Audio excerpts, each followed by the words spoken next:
Tonight on a T-shirt Thursday, the Pittsburgh Pirates will host the Milwaukee Brewers in the concluding game of their 4-game series.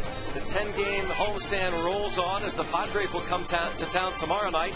It's a great night for baseball in the city of Pittsburgh. The Pirates won 2 of 3 against the Houston Astros, and they've taken 2 of 3 the first 4 games of this series. The Pirates and the Milwaukee Brewers concluding the series tonight. Pirates have made one move before we get started to talk about what the Bucco offense has done. They lose their catcher, Ryan Doman. He goes on the disabled list with concussion-like symptoms, placed on the 15-day DL, and about a week from being sent down to the minor leagues, Jason Jaramillo is recalled, so Erik Kratz will be in the starting lineup behind home plate tonight. Meantime, Steve Blass, the Pirates offense is on some kind of a roll right now. It has been so much fun to watch. The numbers are really astounding when you consider what they've done since the All-Star break. Take a look at the numbers. I mean, the numbers don't lie. Tabata, Walker, Alvarez. You can throw in Delwin Young and Ronnie Cedeno also, but the young guns have been absolutely fantastic. How much fun is this guy to watch these days? Now he's hit 4 home runs in the last 2 games. He has 7 since being called up.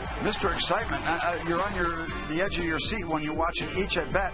Jose Tabata wants a little bit of that action. Yes, stay hot and let me share that with you. It's been fun. It's been a lot of fun. It has been a lot of fun. The Pirates playing much better baseball since the second half of the season started. They will have to be on their best behavior tonight because Yovani Gallardo comes off the disabled list for the Milwaukee Brewers. He is 5-2 lifetime with a 2.38 ERA against Pittsburgh.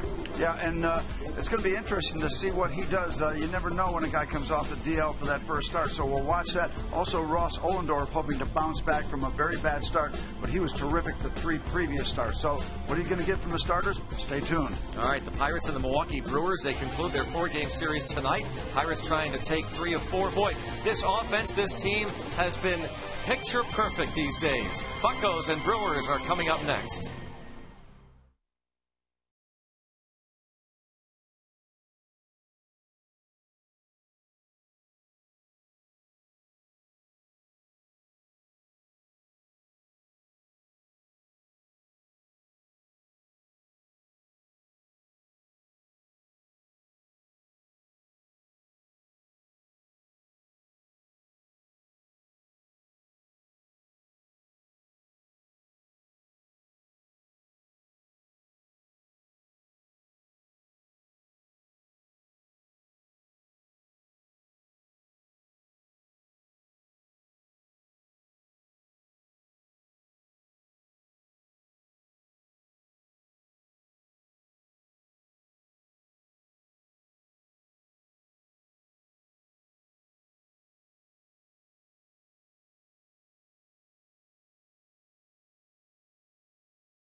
Pirates baseball on FSN Pittsburgh is brought to you by PNC. PNC for the achiever in us all. By Barrel Automotive. Barrel.com. Definitely worth the click. And by your Toyota dealer, where quality, dependability, and good MPG all come standard. Toyota, moving forward. having a good time at the ballpark these days. The Pirates playing much better baseball, and the offense has exploded since the Midsummer Classic. And we'll see what the Pirates can do against, might have to say, a more formidable pitcher and certainly a better pitching staff coming up in terms of the San Diego Padres over the weekend. Here is the Toyota lineup moving forward. Ricky Weeks, current road trip, hitting .345 for the Brew Crew. Joe Inglet gets a start in right. Corey Hart sits. Ryan Braun in left. Prince Fielder, the cleanup man, with Jim Edmonds in center. Jonathan Lucroy is the catcher for Ken Macha's Brewers. Council, Escobar, and Gallardo round out the starting nine. And they're going to be working against Pirate right-hander Ross Ohlendorf. There's nobody that's been more anxious for this night to come than Ross Ohlendorf after the disappointing start, to say the least. 1 1/3 against Houston last time out. But still, this day and age, a .462 ERA, and that's been maintained because before that horrendous start, Ross Ohlendorf was terrific in 3 starts. So we'll see what we get. I'm sure he's anxious to bounce back.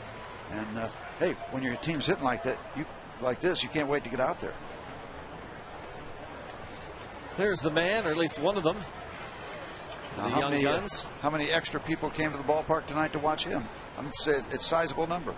You think so? And this man, Pine Richland night tonight, honoring Neil Walker, his Pine Richland uniform.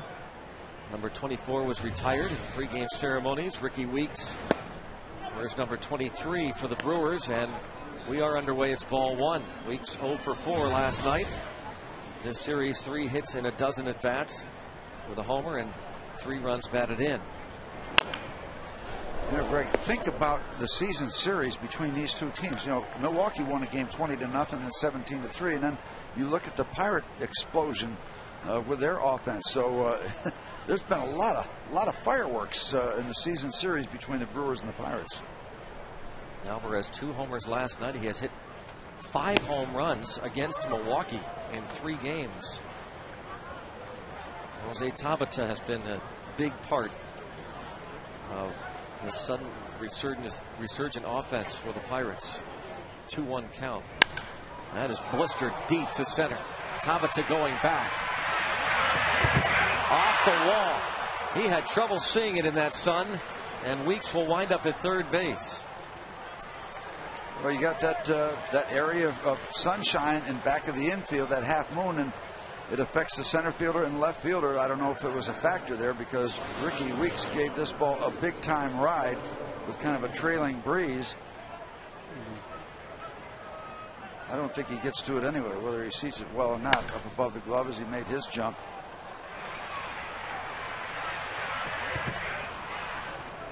An easy triple for Weeks.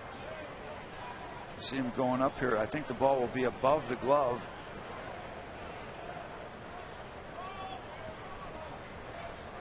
Yeah, I think you're right. Tough play. That's going to be at least 2. It became 3. Well, Joe Inglet right away hits this ball the other way, and this should give them a 1-0 lead as Milic has trouble staying with it, but Weeks doesn't tag.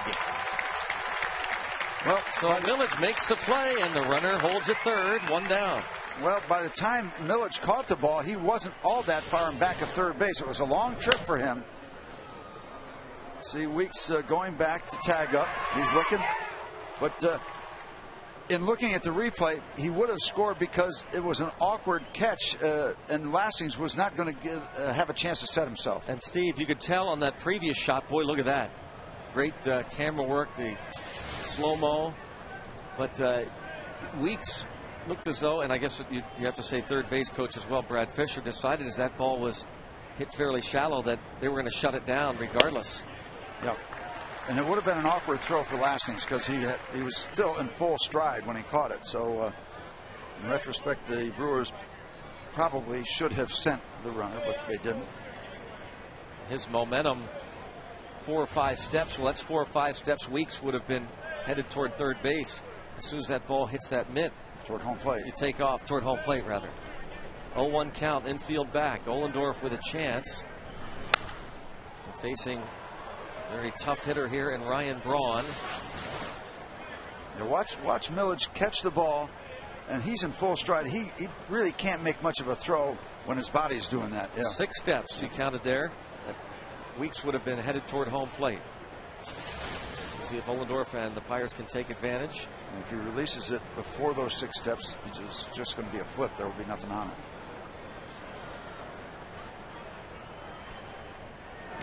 And he gets him. Up and in. High inside fastball. Nice pitch by Ross Ohlendorf. Strikeout of Braun. 2 down.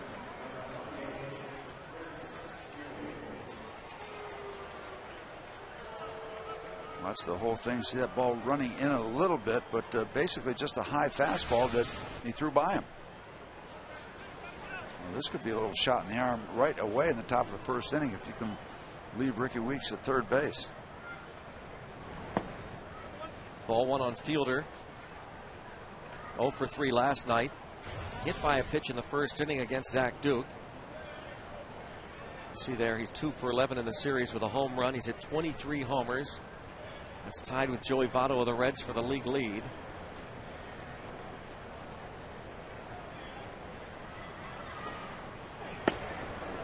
Tight. Inside, almost hit him.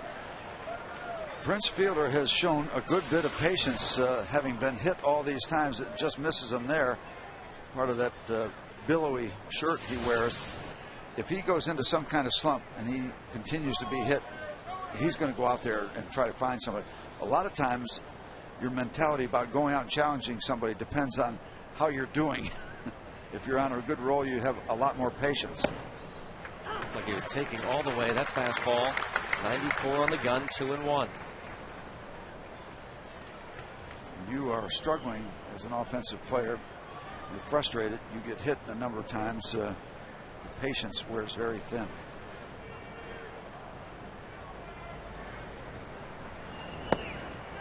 And a ball. Breaking pitch makes it 3-1. Kratz will look over and see if they want to do anything here in terms of putting Fielder on 1st base. But well, you got a Pirate killer on deck, Jim Edmonds.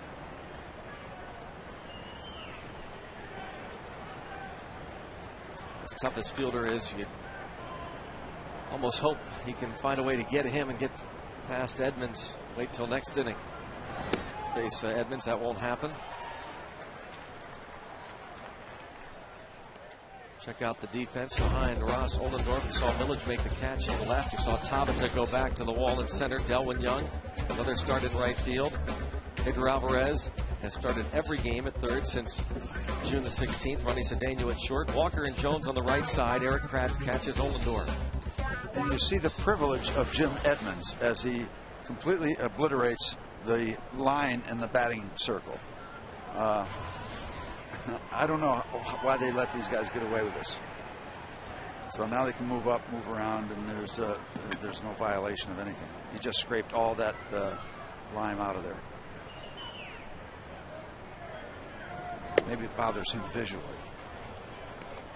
Ball 1 on Edmonds.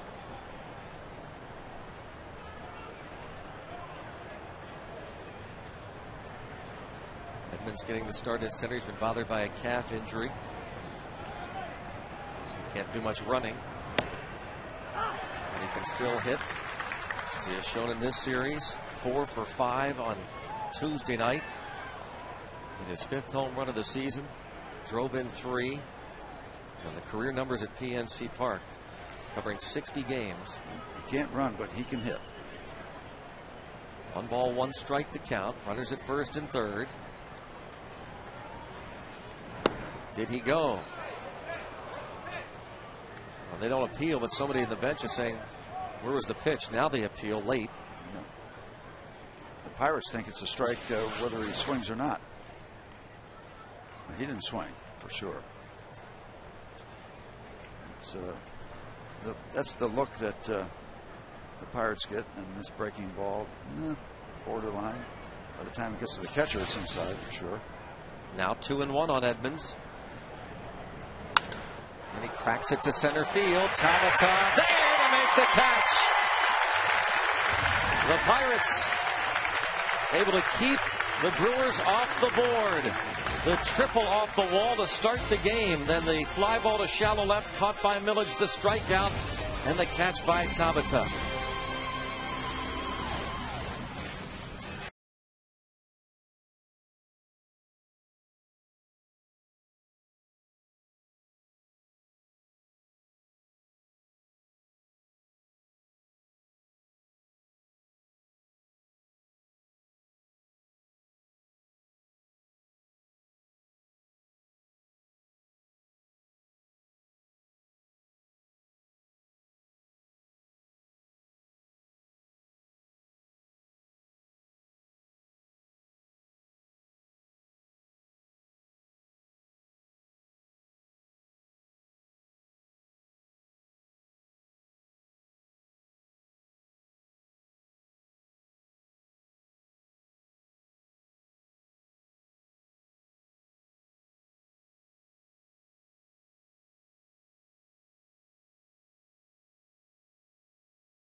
Lineup.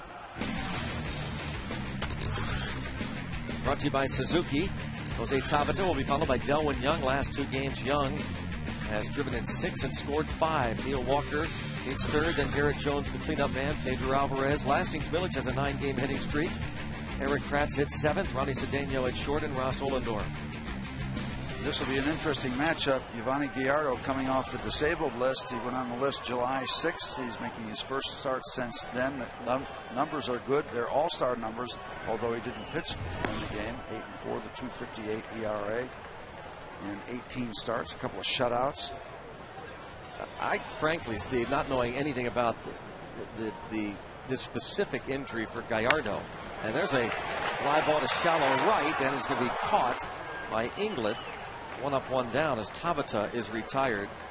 But Gallardo, he left the game on July the 4th against the St. Louis Cardinals after 2 2/3 innings because of that strained oblique, right?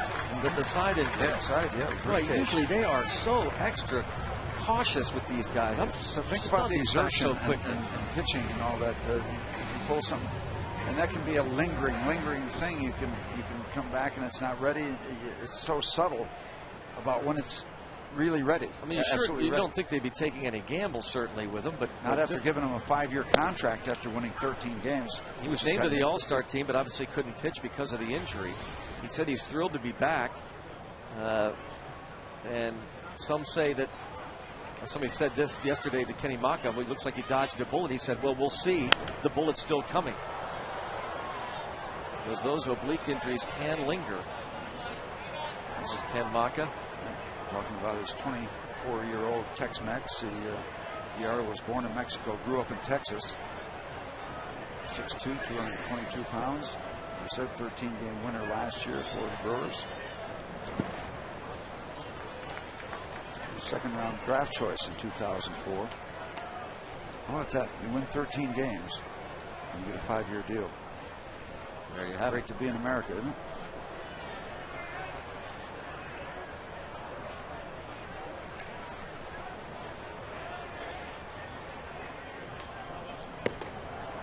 Down on strikes goes Delwyn Young. And Neil Walker will come to the plate. And we'll show you the Aspen Dental Make You Smile before the game. His boys, the Pine Richland Rams, the Quad A Whitfield champions, and the former champion in his own right from Pine Richland, Neil Walker, the number 24, retired. We understand that the first time that Pine Richland has retired a baseball uniform number. So congratulations to Neil Walker, and congratulations to Kurt Wolf, the courageous head coach of the Pine Richland Rams, who continues to battle stage 4 colorectal cancer. What a story that is. What a story this is. Take a look at the numbers. The Pirates kind of waited and waited and waited till they felt like it was the right time to bring Neil up, and it was the right time. He was not skipped a beat since arriving here. Lines this to right field, and Neil Walker in front of his Pine Richland boys, as we said, on hand before the game. Singles to right field, and what a homestand he's had. He just, every swing seems to be good. He could have had 2 more hits last night. You seeing the ball? When he has an opportunity to pull the ball and turn on it, he does, and he has sliced the ball very nicely to left center and left field. He's just in one of those grooves. He's grooving. Yeah, he is. He's grooving. 10 hits and 15 at bats in the series. 15 for 29 on the homestand. It'd be nice to get Garrett Jones on the bandwagon. I mean, he's doing fine. It's just that the other guys have been so red hot. Gallardo has given up just 6 home runs so far this year in 18 starts, and in 2 starts against the Pirates, a total of 11 innings, no runs scored, none, 0.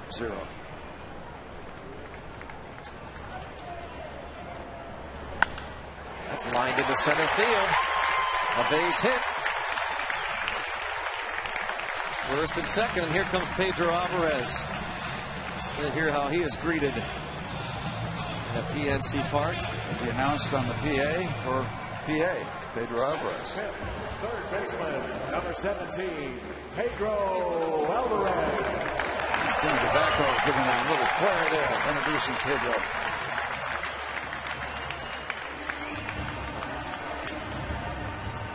He's hit safely in 8 of 9, 10 for 23 on the homestand, 5 for 10 in the series with 4 homers, 8 RBIs. Maybe a slugging percentage of around 4,000. Gallardo has given up 6 home runs this season in 112 innings. But also now 123 strikeouts, and this is 113th inning. First Pirate rookie ever to homer twice in back-to-back games. Ever. 124 years in Pirates history. And this guy just starting out, and who knows by the end of his career how much history will have been made. Electric stuff last 2 nights. Electric.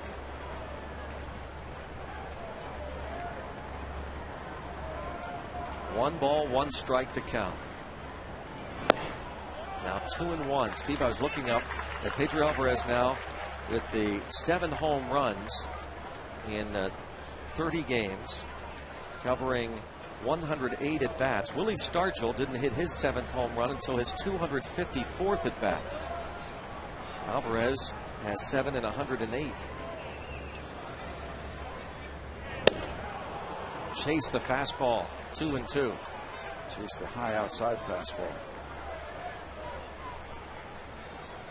How about that? He's more and more comfortable. Yeah, those numbers signify comfort for sure. But as we said, now nice test tonight for the Pirates. And Alvarez. Gallardo is a good one. Strike 3 called. 95 on the outside corner.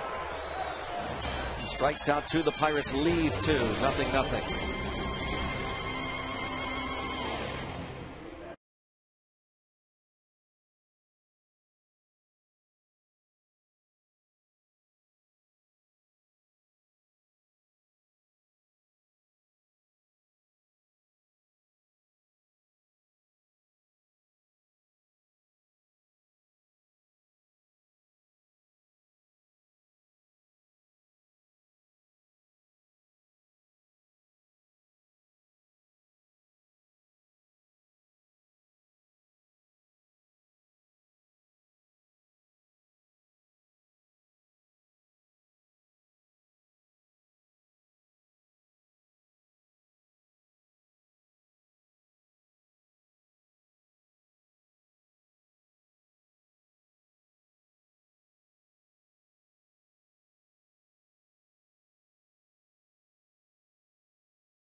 Here's this view. Sliding at the last moment.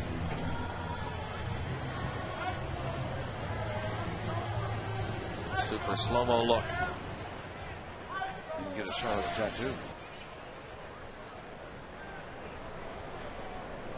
There's the tattoo of Roberto Clemente's image on his upper left chest. Jose Tabata grew up idolizing the great one.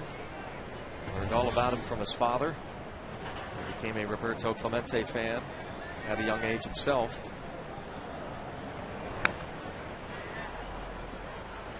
Jonathan Lucroy at the plate. Fouls the first pitch back.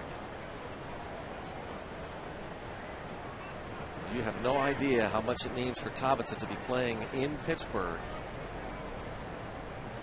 because of that man. Such an honor to be out on that field wearing that uniform. Tabata should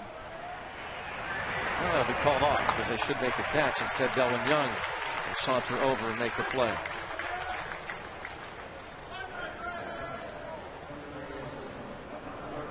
In case you missed it, announced last night, this brought to you by Mazda. Bob Uecker, Hall of Fame announcer, former player, scheduled to return to the broadcast booth in Milwaukee tomorrow. Out since heart surgery April the 30th.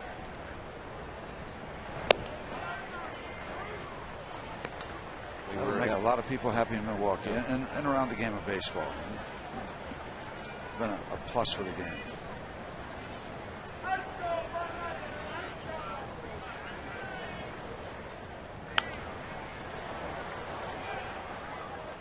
One ball, one strike to count. Speaking of Bob Uecker, some Uecker seats. Front row.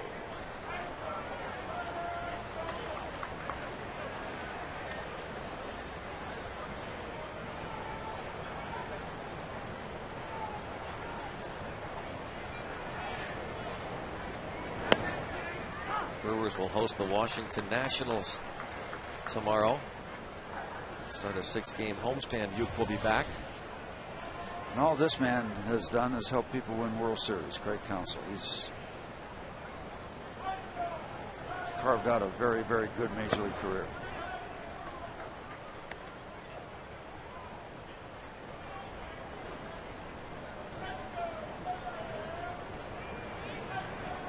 Scrappy player. Out of the University of Notre Dame.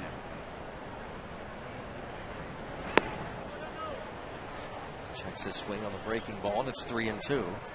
With the Marlins in 1997, World Series ring. Also with Arizona in 2001.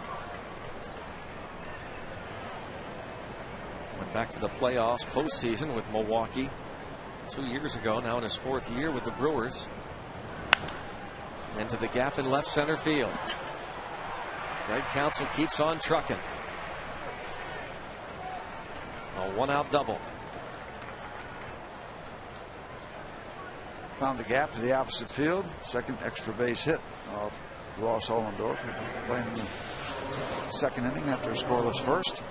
Well, what a job Ross did to strand the leadoff triple in the first inning. We'll have to go to work again here in the second.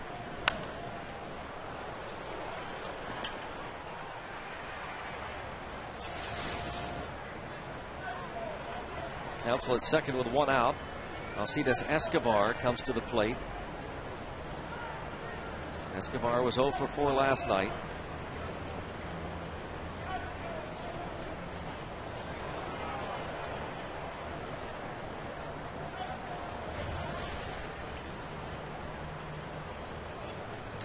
One additional plus for a lot of offense, Greg, is that opposing teams won't want to run on you as much as they had been running on the Pirates. You get that far ahead, why would they attempt steals? Good call. That's one way to shut it down, right? Yeah.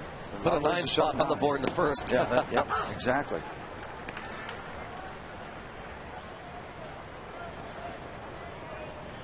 Ollendorf has been the victim of some stolen bases and some errant pickoff tries this year.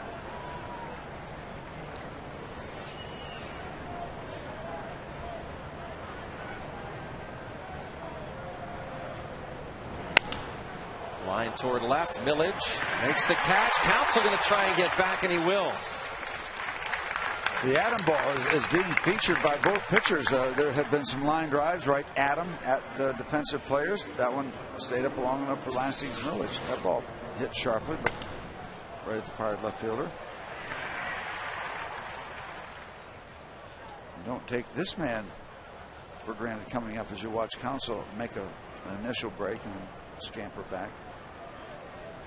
Mr. Gallardo can hit. Gallardo has hit 3 home runs this season alone. 7 career.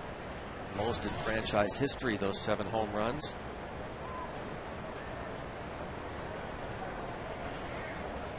He hit one last year in Milwaukee, April 29th, against the Pirates. And he also pitched 8 innings of 2-hit shutout ball. while walking one batter and striking out 11 in a 1-0 victory. He became just the third pitcher in Major League history to win a 1-0 game while striking out at least 10 and hitting a home run. That home run came off former Pirate Ian Snell.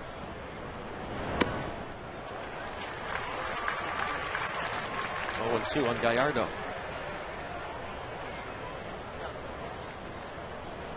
Mr. Ohlendorf hasn't compromised here. 0-2.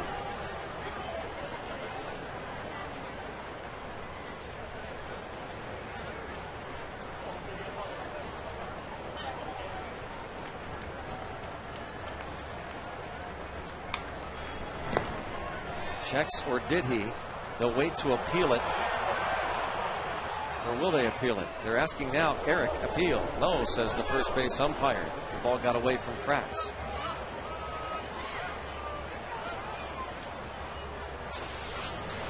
Everybody kind of waiting and looking for a call. Brewers might have gotten a call there.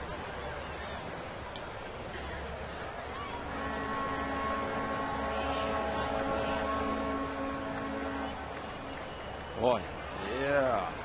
Yep. We want that one. The Pirates should have gotten that one. Or just do it again, Ross.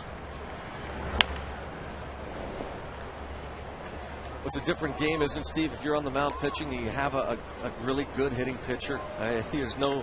Oh yeah, it changes. No time off for that 9 spot. Yep. Changes your strategy, but also he still is a good hitting pitcher. So. Yeah, you got to be a little more careful. There's some obvious outs when you run against opposing pitchers, but it's still a tough part of the game. Now it goes to 2-2. I sincerely believe that many times good hitting pitchers are created by some careless work against them.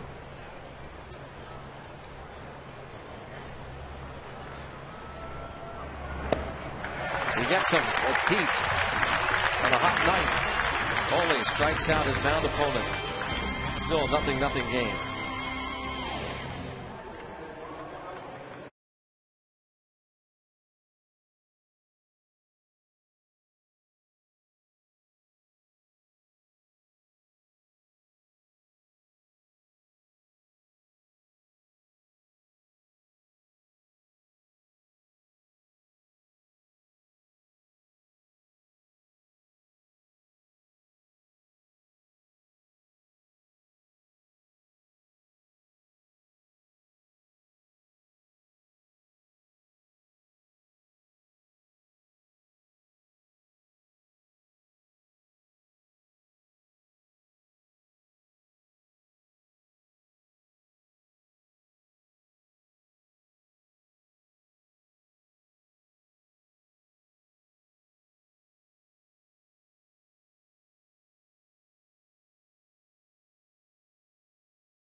We like usually just to talk baseball here. We're going to throw some numbers here at PNC Achievement with the Pirates offense since the All-Star break. The achiever in us all.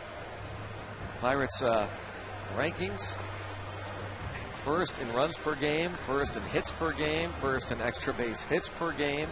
They've hit 6 home runs, tied for 11th. First in average, 348. Second in slugging. I like those numbers. Love them. I bet they'd rank up pretty good major league wise. Nothing not to like. All right, back to baseball.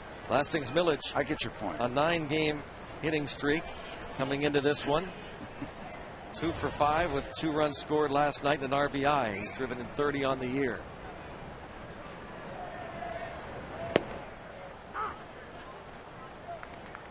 Milledge, Kratz, and Cedeno against Gallardo.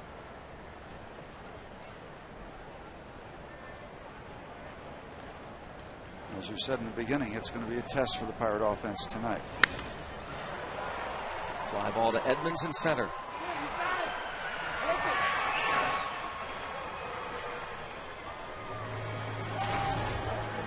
One out. I don't think Jim Edmonds likes those routine fly balls. He likes to try and time it so that he is always in stride.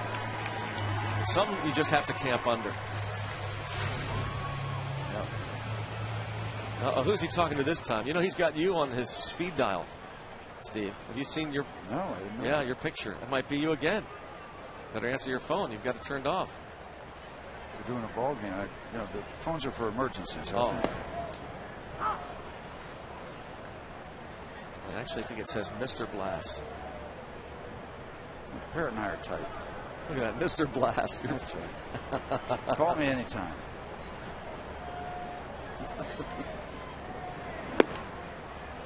Hope Rock's watching that. Rock needs to see that. Rock might be on the speed dial. Has Rock got his picture there? That is classic right there. 1-2 on Erik Kratz.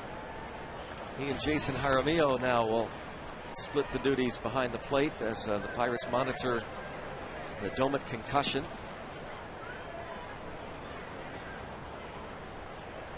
Domet on the disabled list again. 2 balls and 2 strikes. There's Jaramillo, about a week down in the minors, had a great approach. Was doing well at AAA Indy.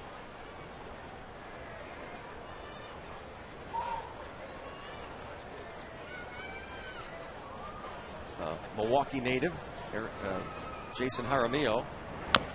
Erik Kratz hails from the Allentown area.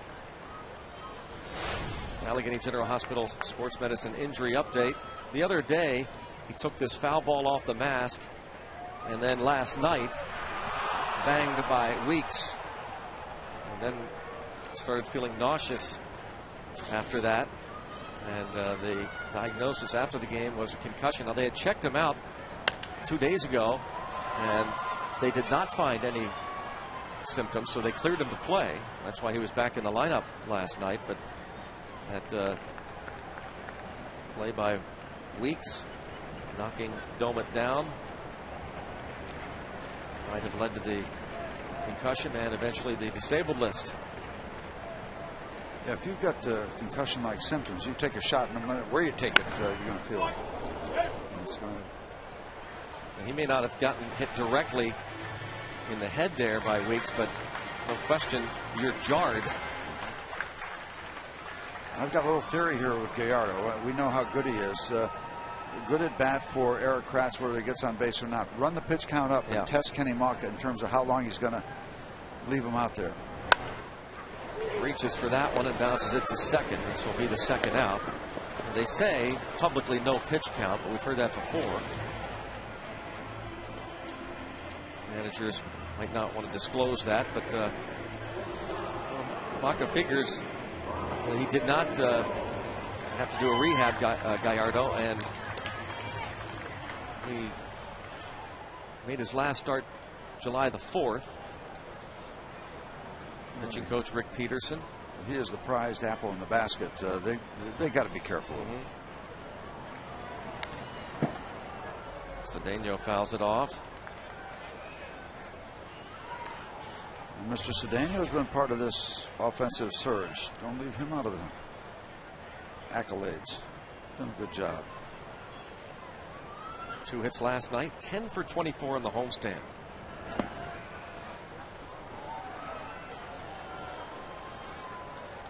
One ball, 1 strike. One thing for sure, pitch count or not for Gallardo, they could use at least some innings from him. That's why Randy Wolf, people were wondering why Wolf stayed in the game so long. He actually went to Ken Maka and volunteered to take one for the team. And a swinging bunt single for Cedeno, diving headfirst into the bag. Ronnie gets his shares of infield hits. Push bunt last night, and good hustle here. There's always the continuing conversation. You get there quicker by diving or continuing to run. Well, there's an argument for stretching out and diving toward first base. Great look from the super slow-mo camera of the bare hand play by Counsell. Doing all he can. Trying to get that ball up toward the top of the fingers in a throwing position. You can't do much when the ball is in the palm of your hand. Get it out to the fingers. See the ball back in the hand, and then he gets it out where he can throw it there. Ohlendorf tries to bunt for it. Ole not as stylish in that attempt as some other players might be. How about that? Good thought. Yeah. Sometimes the root of ruin is paid with good intention. And things not looking real good right now. This is not going to take much longer, as Gallardo has several choices here to deliver 0-2. Mini miracle for that guy to come to the plate this inning.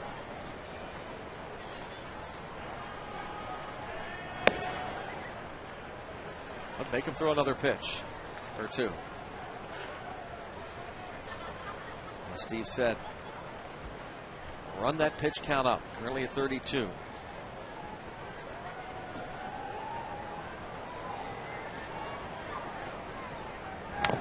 Got a piece. When you consider the pitch counts and the effect they have on modern day baseball, keep in mind you love to rack up some strikeouts, but those are at bats that take at least 3, and so many times a bunch of pitches. He's got 3 strikeouts. He's going to get his 3rd here, but it's taken a while. Bosses make him throw a bunch of pitches.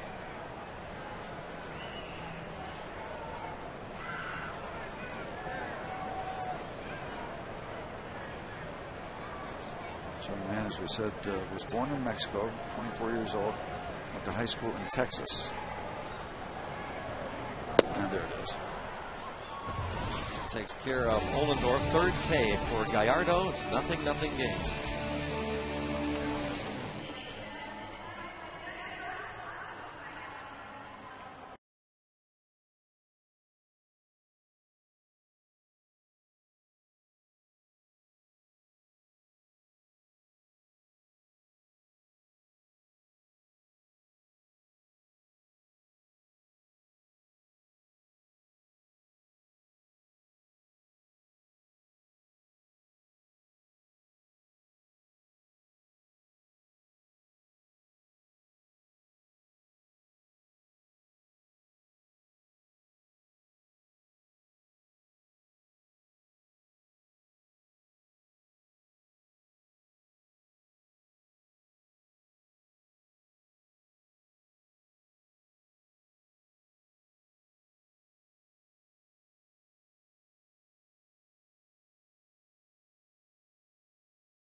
Grant is part of the Pepsi Refresh Project.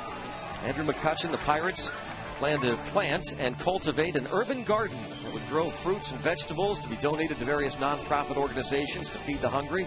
The project would be completed with assistance from the city of Pittsburgh and the Student Conservation Association. So Andrew McCutchen asking for your help. In a statement, he said, your vote for the urban garden idea could make a huge difference for the many hungry children and families in the city of Pittsburgh. So let's rally for this Refresh Grant and show your support for the Pittsburgh Pirates. To do that, text Pirates to 76462 and cast your vote. Pirates to 76462 and cast your vote. The player receiving the most votes for his idea awarded the grant. Ricky Weeks, leadoff man, tripled off the wall in center field in the first. Ohlendorf has been through the lineup once. And again, coming off a miserable start against the Houston Astros last Saturday, a game the Pirates came back and won 12-6. But Ohlendorf did not get out of the second inning. 1 ball, 1 strike on Weeks. This is Ohlendorf's 4th career start against Milwaukee, his first this year.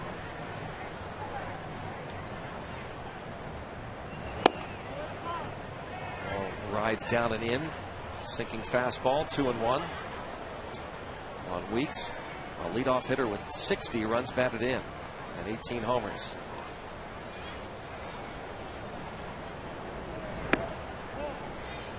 And now it's 3-1.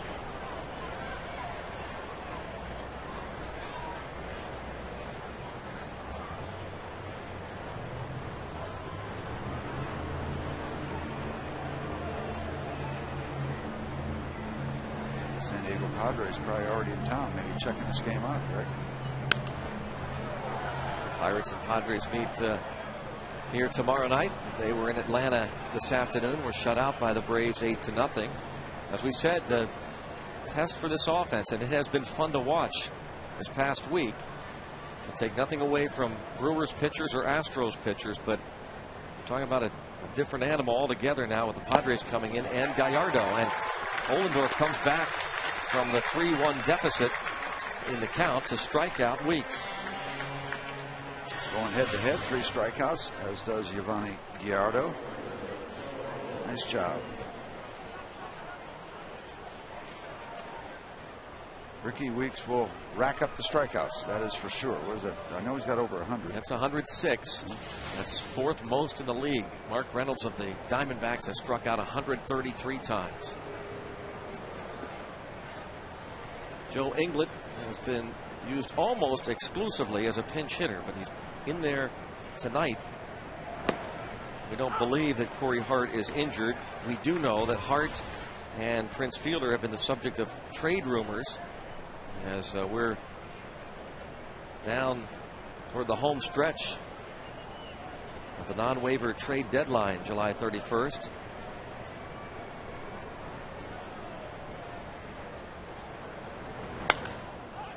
And fly ball to center field. Tabata toward left center. And we do know, Greg, that 90% of the trade rumors will not happen. Follow the Pirates on your iPhone, iPod Touch, BlackBerry, and Android phone with MLB.com at Bat 2010, featuring play-by-play video highlights and live audio broadcasts. Visit Pirates.com on your iPhone, iPod Touch, Android, or BlackBerry for more details.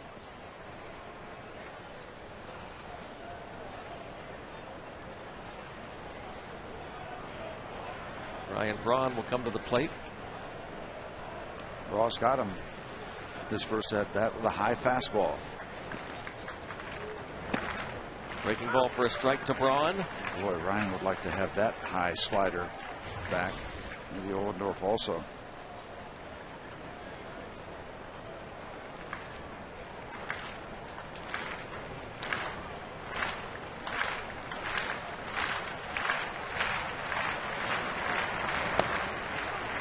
Just missed trying to get the knees there. 1 ball, 1 strike. What a second half Ross Ohlendorf had last year. Hoping to finish real strong the second half of 2010.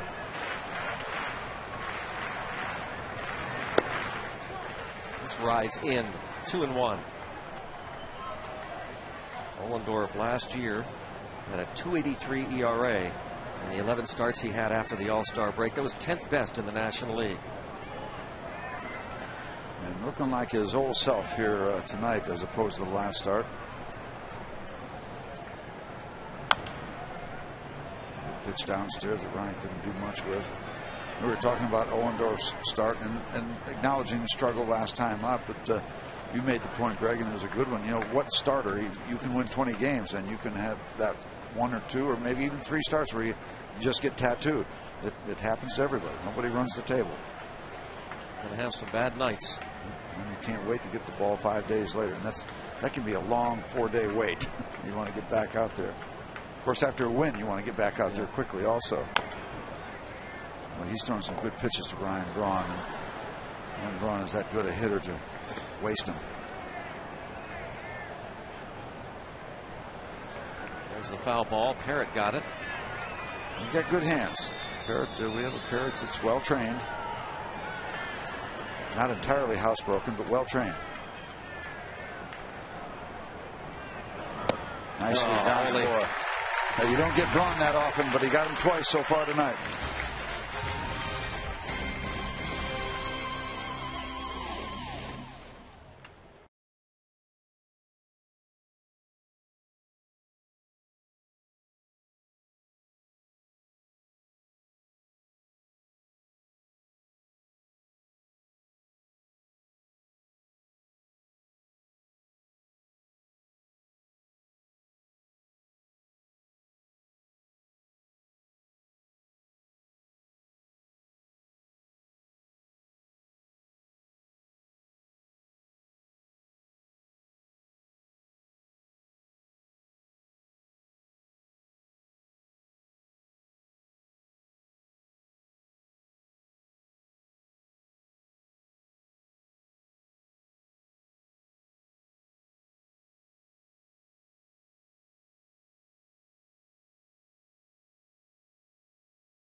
Back to the top of the order.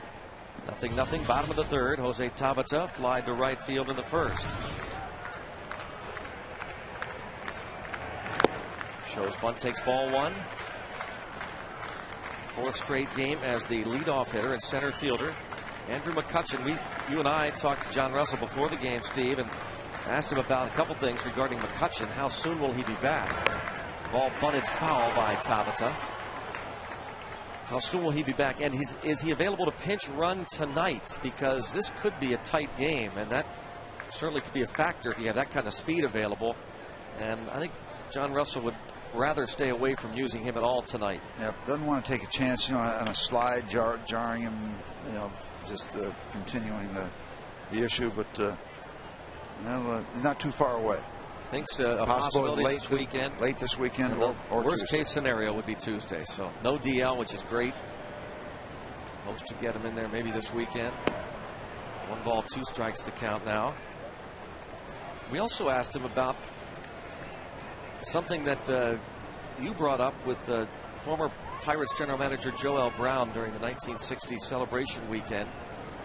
Joe Brown, who put together that 1960 World Series team, and during a conversation you had with him, he mentioned that Smokey Burgess, the former Pirates catcher, had an uncanny ability to have those foul tips stick into his mitt. Hold on to him. And of course, if it gets away, that bat continues. So we wondered, from the Pirates manager, a former catcher, and all the catching he's seen over the years, if there's anything to that. Is it mainly luck? And he said primarily yes. But he said, I think guys that have a steady glove, not much movement, soft hands, quiet hands, that like a Yadier Molina, your chances of having more luck are increased. And toward the gap in right center, falling quickly, and it drops. England, the diving effort, base hit for Tabata. Came very close to catching this ball. The Pirates have their leadoff man on. In fact, had the glove in position where like he might have had a good chance to hold on to it. Turn just in case he rolls over the ball and can't find it. Now you wonder in this kind of game, a lot of pitching going on, what about the Pirates running game? We talk about the opponent's running game a lot. It's been mixed results. 13 attempts for Jose. He's been successful 9 out of the 13.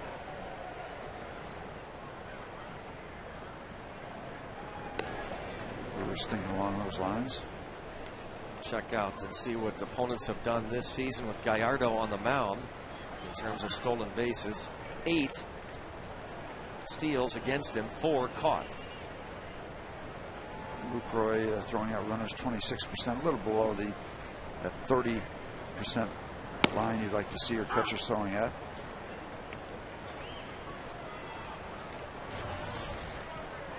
Last year, just 12 attempts against Gallardo. His 112 innings of work. I'm sorry, that's this year. 8 for 12. Last year, 19 steals and 21 attempts. And going upstairs, and Delwin Young chases 0-2. Young struck out in the first. You temper that with the fact that Gallardo is a big-time swing and miss pitcher.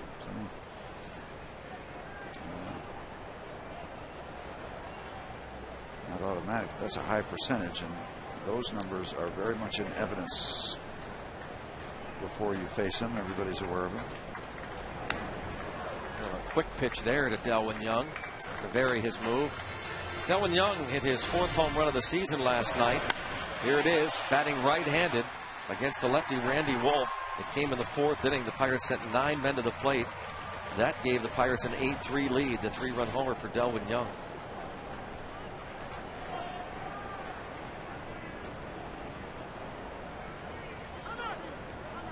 Timeout called.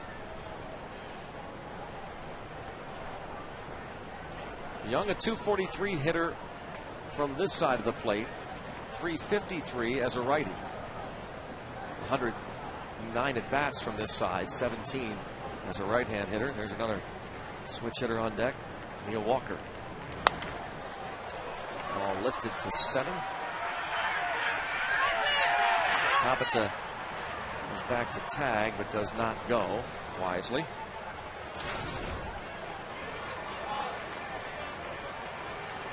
So 1 out. And now does John Russell think about moving a runner here, Steve? I don't know. Against Gallardo, I almost feel like they might push a little bit. Well, you hate to run in and outs into outs, that's for sure. But when you know you're going against a tough pitcher, sometimes you do have to push a little bit.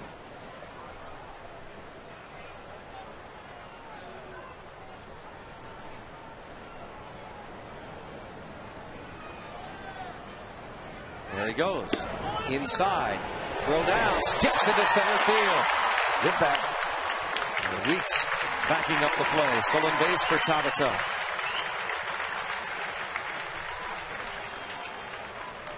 Number 10 for him. Moderate jump, but maybe 4 steps before the ball was released.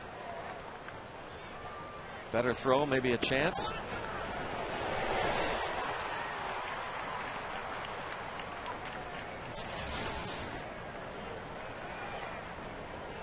Tabata in scoring position now for Neil Walker.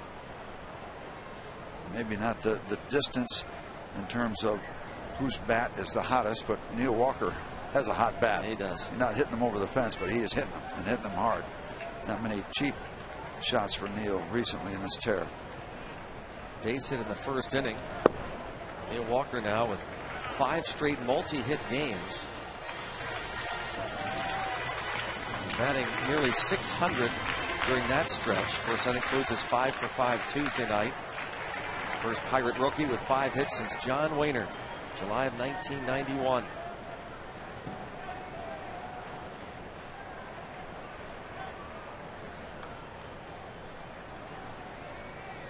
Another thing about having a hot bat, you're seeing the ball so well, you're not chasing any borderline pitches that really you can't do much. You'll give that pitch to the pitcher, wait for something better.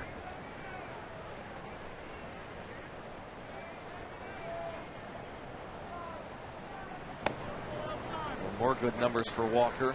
20 games at PNC Park this season. Talk about home cooking. He's batting .390 here with a dozen RBIs. Story a couple of weeks ago on the front page of the Wall Street Journal about Neil Walker being one of a couple of major leaguers who live at home with mom and dad. What a neat story that is. And a 4-pitch walk.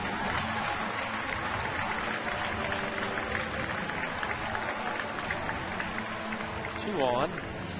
Check out our Barrel Automotive League Leader stat board. Since the All-Star break, runs scored, Pirates and Cubs 50. Followed by the Cardinals, Rays, and Rangers. Barrel.com, definitely worth the click.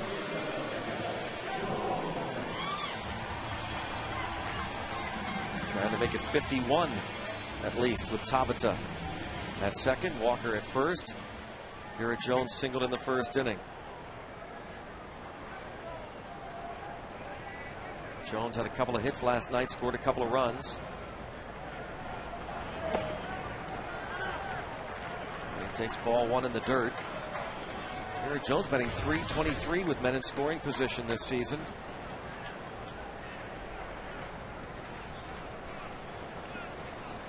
And Gallardo about ready to throw his 50th pitch.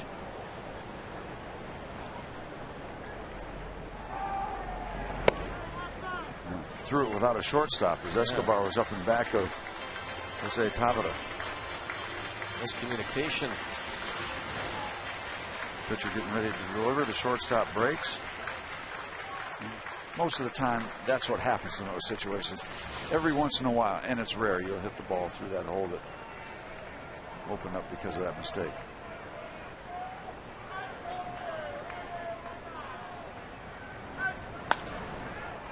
Ball popped up toward the line and left. Ryan Braun makes the easy catch, 2 down. Gallardo able to get Garrett Jones to fly out. Runners at first and second. And now Pedro Alvarez will come up. Collect the final canvas photo wrap in the series as Pedro Alvarez shows you what you will receive tomorrow night. Series of 3 given away all year long, and all fans get this PNC Park canvas photo wrap courtesy of Trib Total Media. Go to Pirates.com for tickets. Tomorrow night, Buccos Padres. Padres only trip in to Pittsburgh, and they are leading the National League West. Alvarez takes ball 1. Paul Maholm tomorrow night against Kevin Correa, the pitching matchup. We got our man who has kind of been electric lately, trying to work against a pitcher with electric stuff. Gallardo has great stuff, averaging well over a strikeout per inning. Matchup of 2 very talented young men. Couldn't catch up with that 94-mile-an-hour fastball. Chased a high outside fastball first at bat for Gallardo's second strikeout.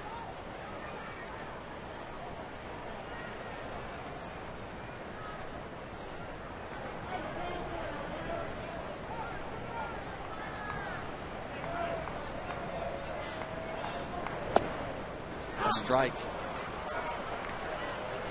Something off speed. Picks up the outside corner. Now in the hole, 1 and 2. Now, when the flamethrowers are effective with off-speed stuff, it just makes it doubly tough.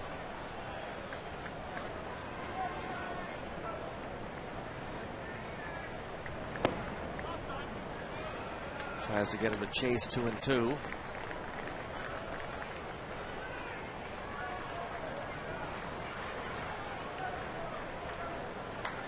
Second major league player to homer twice in back-to-back games. Carlos Quentin of the White Sox did it about 10 days ago.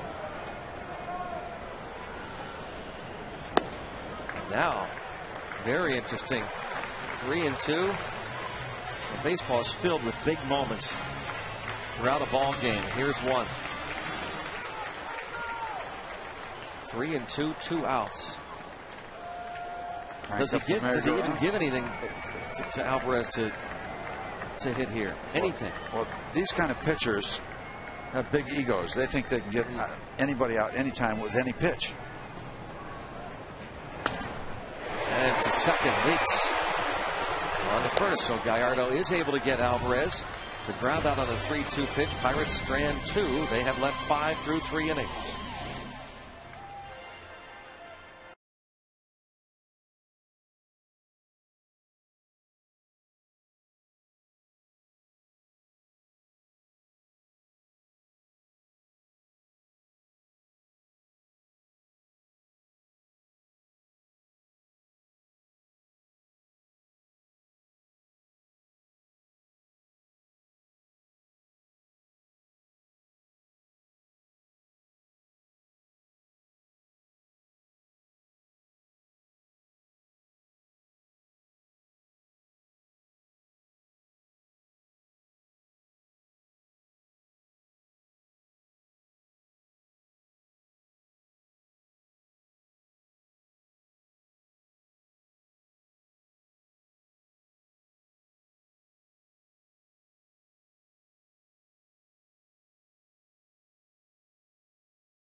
Steve, baseball is a beautiful game, and I hope you at home, you've noticed the last few days we've added the super slow-mo. Yeah, it is absolutely fun. Incredible. It has changed the telecast. I mean, you don't want to miss anything here. Those shots are incredible. It adds such a dimension. I mean, you just get something that you've not had the privilege of watching before. It is great. Really special.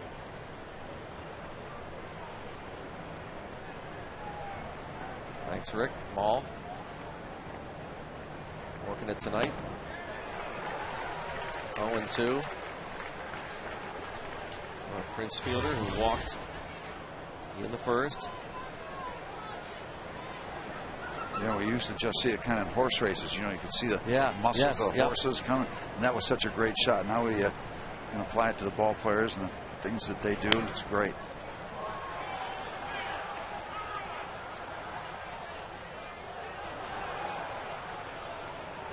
Will Prince Fielder be a Brewer come August the 1st? Big rumor last night was that the White Sox were very interested in Prince Fielder. 1 ball, 2 strikes to count.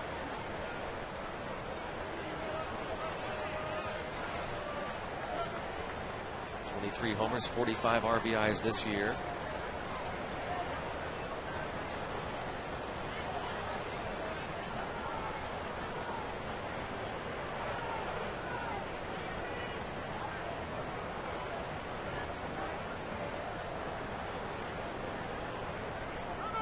Time is called. Shift on, of course. Prince Fielder, you have a guy playing shallow right in Neil Walker. Cedeno swung over to the right side, and Alvarez playing the shortstop position.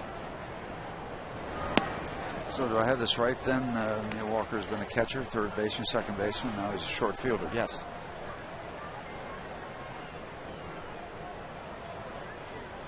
What am I doing? That has got to feel so strange. Yeah.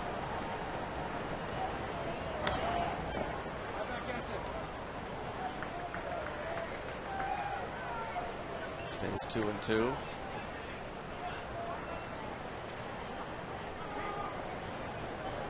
That is a true overshift.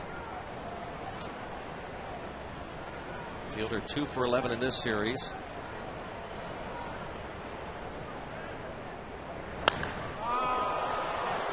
Deep to right field. That ball might leave the yard. No.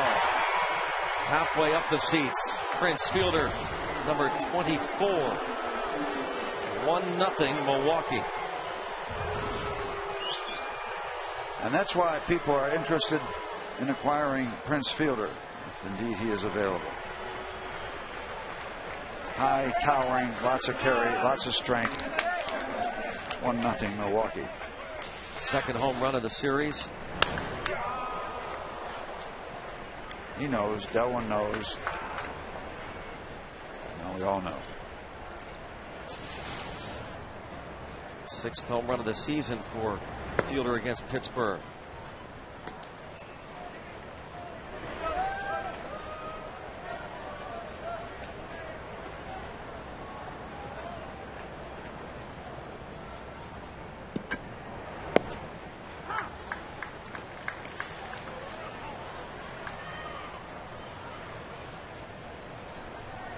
The big bopper for the Milwaukee Brewers. Prince Fielder now at 24. Takes over the National League lead in home runs once again. And this ball, oh, nice pick. Sharply hit. Cedeno robs Edmonds. That was nice. In between hop, heading up and back to second base. This ball is tattooed. There's the in between hop, and there's the nice pick.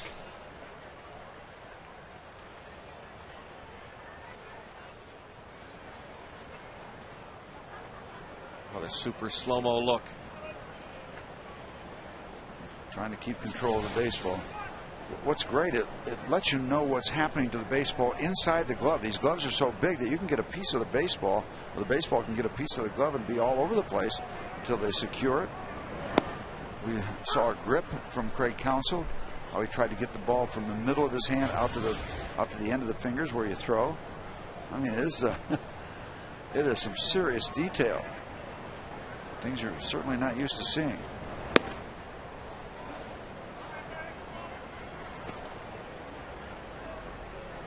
Jonathan Lucroy fly to right in the second inning.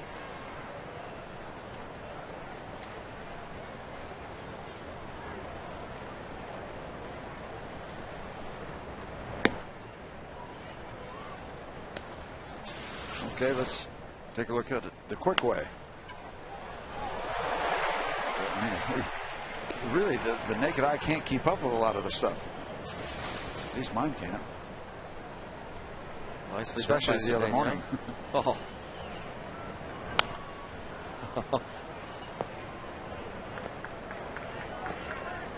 2-2 count on Lucroy.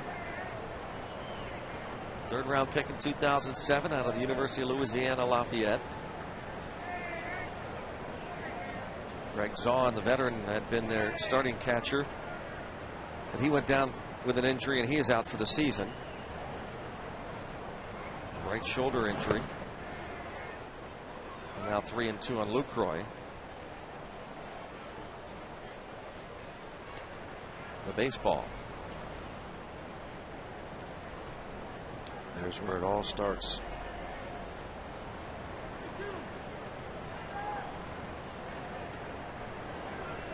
I always kind of wondered how they monitor how tightly the ball is sewn, or the cover of the ball is sewn on, stitching. And I used to get baseballs to warm up where there's a nice big seam to work with your curved balls, and then other ones are so flat and wound so tight. And the tighter you wrap them, the more they go and they fly.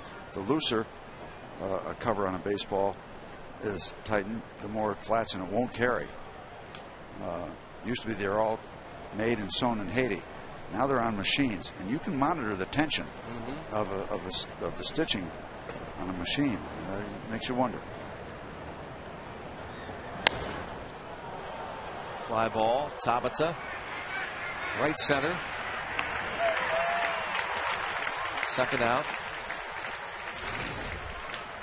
Ohlendorf gave up the home run to Fielder. That was the 11th allowed by Ohlendorf. This is his 15th start. And brings up Craig Counsell, who doubled in the second. and was stranded. Completely different field tonight. 1-0 ball game. We're in the 4th inning.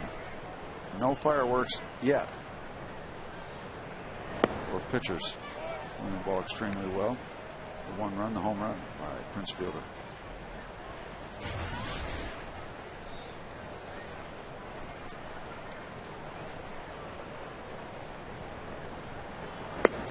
Well, if you're interested in hearing a professional talk about his craft and how he handles things, tune into the pregame radio show Sunday afternoon. Had a chance to sit down with Craig Counsell.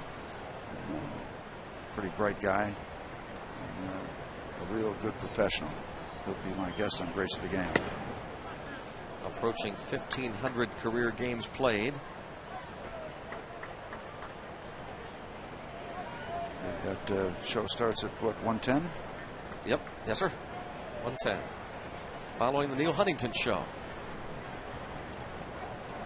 On most of your pirate stations. That's right. Bounced. Foul. Kind of good to know there have been great players, great careers that haven't hit 500 home runs. This is one of them. South Bend, Indiana. Steve said a product of Notre Dame. Kind of the little engine that could. Now at the age of 39, Craig Counsell.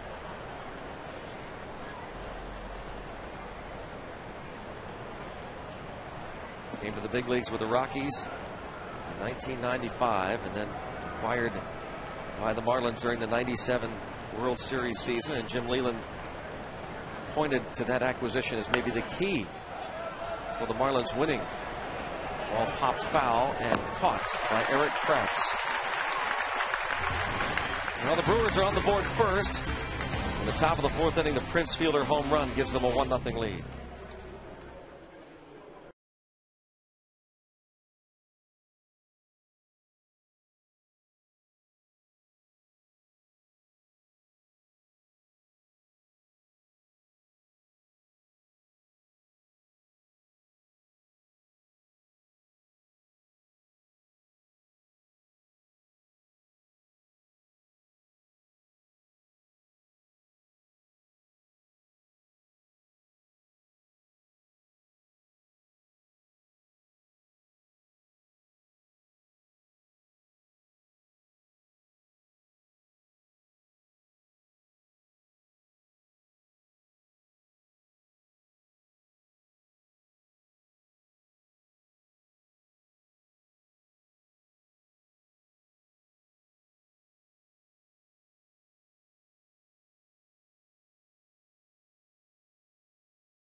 Pitches. The Braves beat the Cubs 4-1, opener of a doubleheader. Lowest pitch total for a 9-inning complete game since Bob Tewksbury threw 76 for the Cardinals against the Reds, August 29, 1990. Tonight's legendary performance sponsored by Cabot Woodstein. We're talking about pitch counts. Greg Maddux, 78 pitches against the Cubs.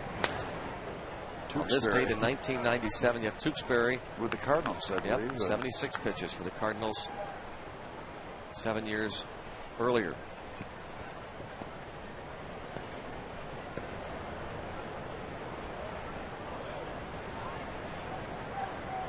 That's pitching the contact there. Ball bounced to short. Lastings Village is the first out. Escobar, the easy play, brings up Eric Kratz.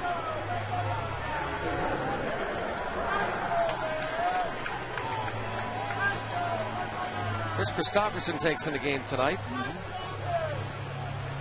Allegheny General Hospital Rotunda. Multi-talented Chris Christopherson. Remember, 3 games left here at home for the month of July against the San Diego Padres. Tomorrow night, the Canvas photo wraps given away. Steve Miller Band performs live in concert. And Saturday, Kids Sunday concludes this long 10-game homestand. Check out the schedule, and for tickets, go to Pirates.com. A 1-1 count on Kratz. This is Gallardo's 3rd appearance this season against the Pirates, and he has yet to give up an earned run this season versus Pittsburgh. Here at PNC Park, April the 21st, he pitched 5 innings of 3-hit shutout ball while striking out 10 in an 8-0 shutout. While popped up fielder has room. 2 down. And then 5 days later in Milwaukee, Gallardo pitched 6 innings of 5-hit ball, allowed 2 unearned runs in a 17-3 victory over Pittsburgh.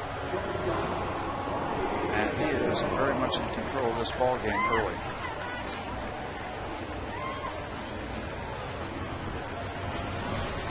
Is what Ken Macha and the Brewers need, a taxed bullpen. Talked about Randy Wolf taking one for the team last night. Wolf said, I went to them and told them, hey, this is, he had given up 10 runs after 5 innings. It was Randy Wolf, but he lobbied Rick Peterson and Ken Macha, said, let me go out there for the 6th. I'll try and get through the 6th. He said, heck, I don't care about my ERA. He had taken a hit. That's what good professional pitchers will do every once in a while. That's to me, that's that Tim Belcher syndrome. I saw Tim Belcher do that a couple times. Save some arms. Yep. 33 years old. You know, it's a good, solid career, but I mean, a pounding is not going to affect the reputation you've built. And that, in fact, what he did last night enhances that reputation. His ERA jumped from 4.56 before the game to 5.20.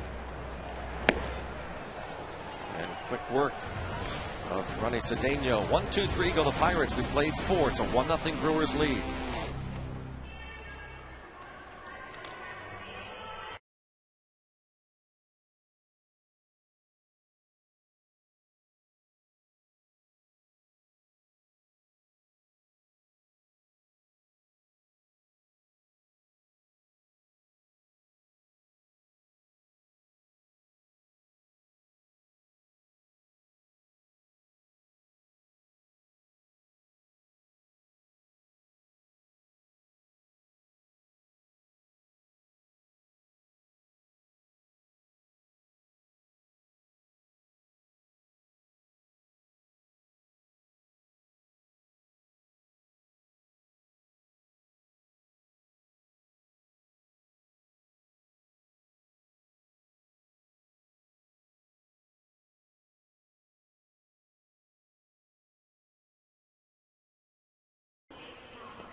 Is brought to you by AT&T.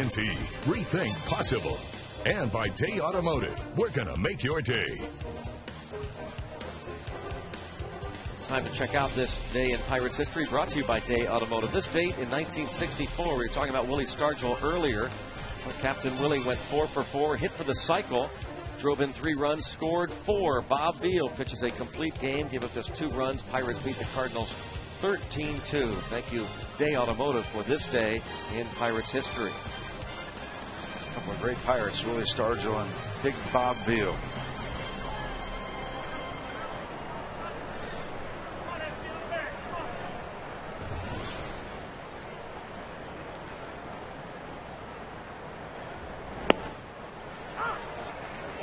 Alcides Escobar leads things off against Ohlendorf. He faces the 8, 9, and 1 hitters.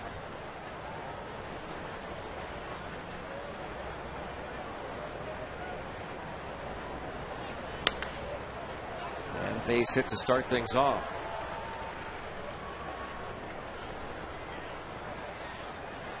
Well, it'll be interesting. Gallardo doesn't bunt very much because he's such a good hitter. He's got more home runs than sacrifice bunts this year. Yeah, it would be a stunner if he didn't bunt, but yeah, he's going to be bunting here.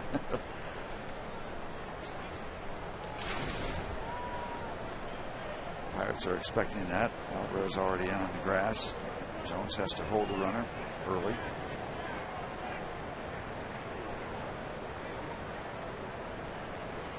Early square around. Guns it over there to first as Ohlendorf. We talked about that earlier, that has gotten him into some trouble, those pickoff attempts. He's committed 4 errors on those pickoff attempts this season.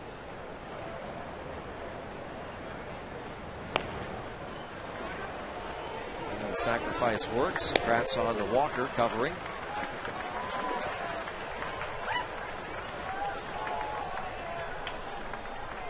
Weeks will come to the plate.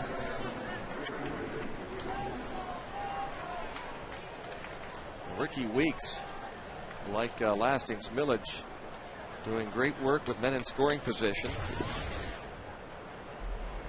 His overall batting average on the year, .276. In these situations, .351.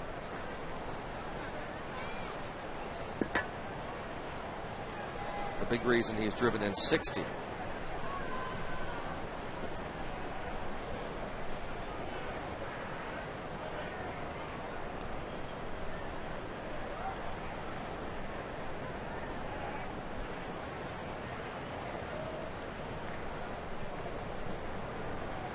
Escobar, the leadoff hit. Now it's second with 1 away in the 5th. Tight ball game. You're keeping track of everything. Everybody on the base paths. Not much room for mistake. Not much wiggle room. Gallardo is dealing.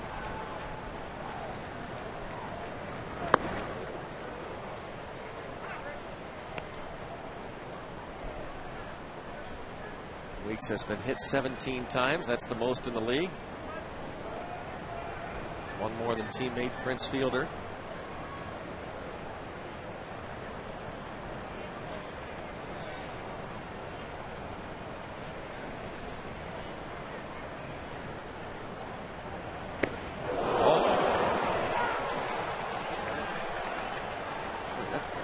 Sounded like that thing hit. Oh, hit the padded. That's why it made that weird sound. Hit the armor.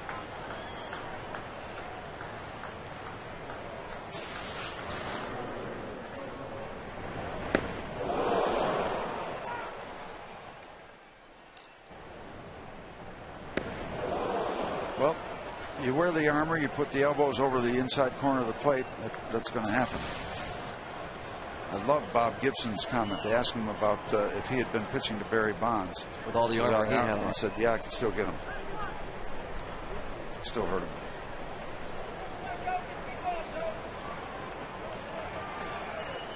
And now a big test for Ross Ohlendorf here in the top of the 5th inning with not much happening offensively for the Pirates, and the opposing pitcher putting up zeros.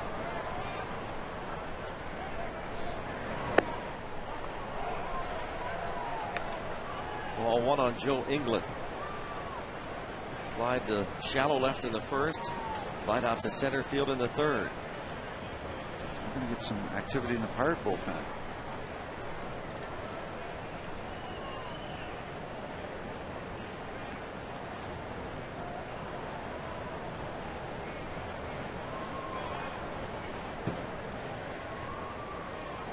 Move towards second, no throw. England is making Just his 7th start of the season tonight. Javier Lopez loosening, getting ready in case Prince Fielder bats here in the 5th. Here comes Joe Kerrigan. Pirates have handled England just fine so far this season. He's 1 for 14 against Pirates pitching. That includes his 0 for 2 tonight. And obviously you'd love to get a ground ball here. England has not hit into a double play this season. Register your team now for the 8th annual Kickball for Hope, Saturday, August 14th at Mellon Park. The annual adult co-ed kickball tournament raises money for Girls Hope and Pump. For more information or to sign up your team today, visit pump.org.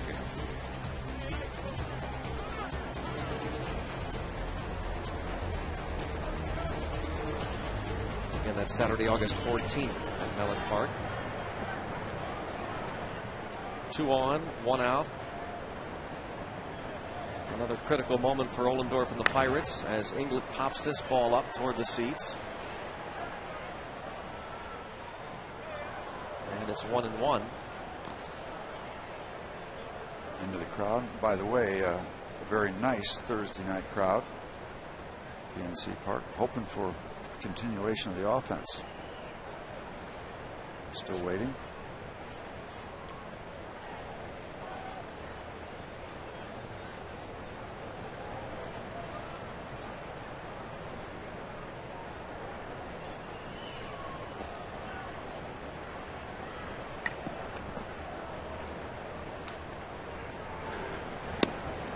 And 2.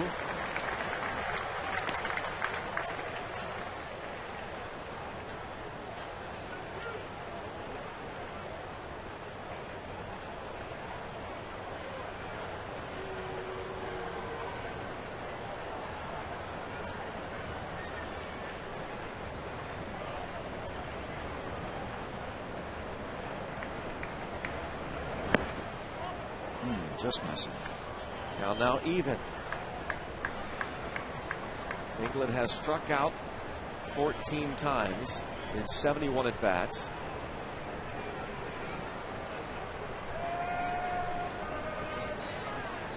Big man Ryan Braun on deck. Ross has really done a good job against Braun. Struck him out the first 2 times he's come to the plate. 2-2 pitch. 3-2.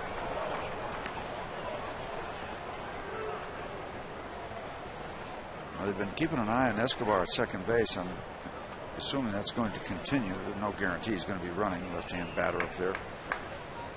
Clear throw to third base if needed. But Ross has been keeping close watch on the runner at second base.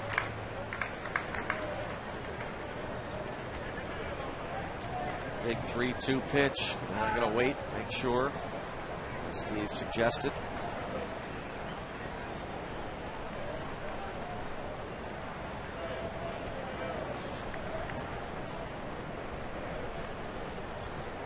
Big stuff happening right here with Braun and Fielder waiting in the wings. 3-2 and a pop-up. Center fielder Tabata coming in. Ohlendorf gets England to fly to center on a 3-2 pitch. Yep, big out, but he needs another one. Striking him out in both of his at-bats, and probably the last batter he would face this inning. If he gets Braun, he might continue in the game, but if he doesn't get him, unlikely to stay in because Lopez is ready. Pratt's going to go out and talk to him first. We got Ryan Braun with a high fastball first at bat, and then a real nice slider down and away. Good looking pitch to strike him out again in the third. So it's just not one dimensional against Ryan Braun. So here are the particulars then. Braun 0 for 2 tonight with a pair of strikeouts. He is 2 for 15 in this series. Against Ohlendorf in his career, he's 1 for 11 with 3 strikeouts.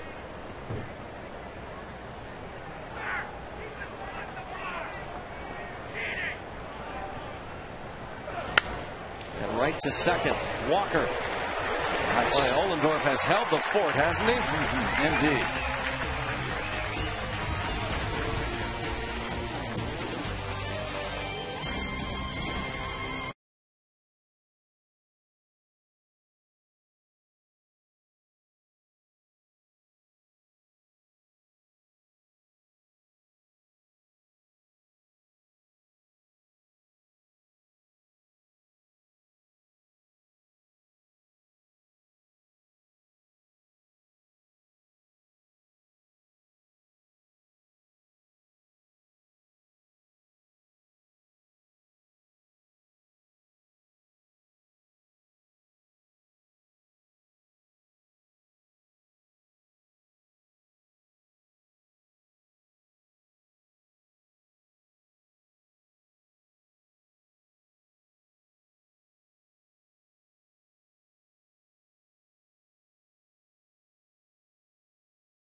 Ohlendorf does stay in the game because he was able to get Ryan Braun, and he leads off the bottom of the 5th inning.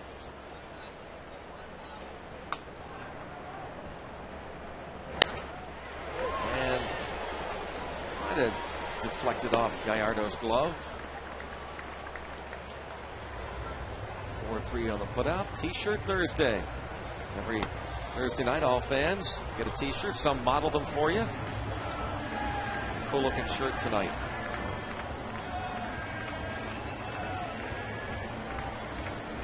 Nice Thursday night crowd. They're watching an outstanding pitcher return from the disabled list. Brewers really needed Gallardo to give them innings. That taxed bullpen we mentioned. And he's gone 4 1/3, and now these Pirates see him for a 3rd time. It's a beneficial call there. 0-1. Tabata has fly to right, single to right, and stolen a base.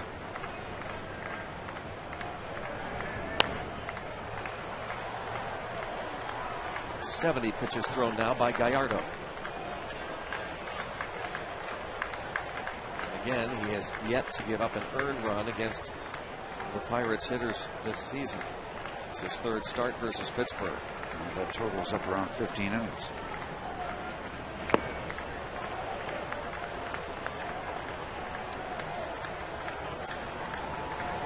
I mentioned Gallardo, an all-star selection this year, but not able to play because of the injury. He says he'll boycott the all-star game next year if he's selected because of Arizona's new immigration law. He said, if the game's in Arizona, I will totally boycott. That is, if he is selected. 2-2 the count. But Seelig, the commissioner of baseball, has stayed away from making such suggestions. He said, let the political process play that out. Gallardo, the Mexican native. Yep. However you comment on that issue, playing some people.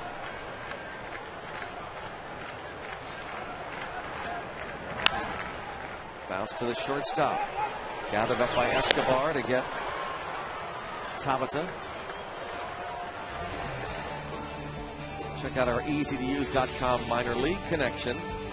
Tonight, at the top of the fifth, in Indianapolis at Victory Field, Lehigh Valley, the top farm club of the Phillies, leads 3-2. Aki Iwamura homers in that game. Kevin Melillo 2 for 2 with a double run scored. 3-1. Trent leads at Altoona. Josh Harrison 1 for 2. Austin McClune is 1 for 2 for the Bradenton Marauders. The top of the sixth in the Florida State League.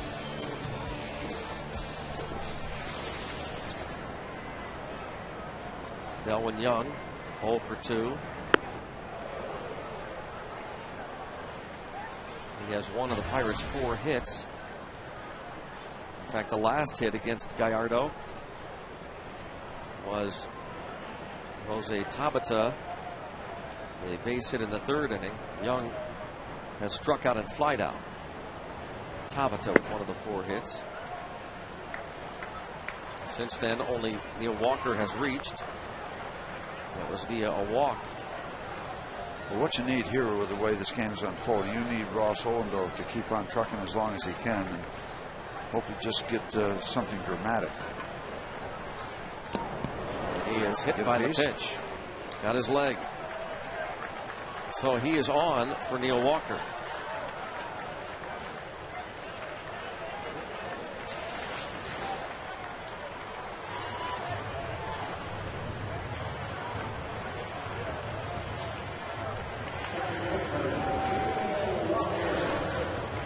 Young, our good word tonight on his career night against the Brewers last evening as he drove in 5. I wish every night was a career night, but anytime you get in there, you want to keep up with the Walkers and the Joneses and everybody else who came up. So not that it's pressure, it's just trying to do the best that we can. Delwin Young keeping up with the Walkers and the Joneses from Mr. Young. Walker has singled and drawn the free pass.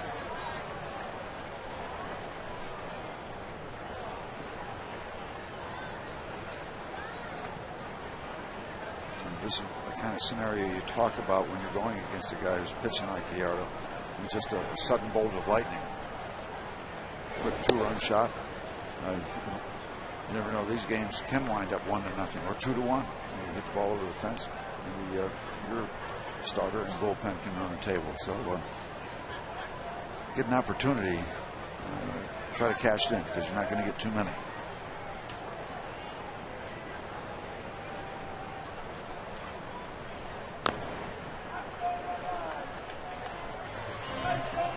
Ball and a strike on Neil Walker.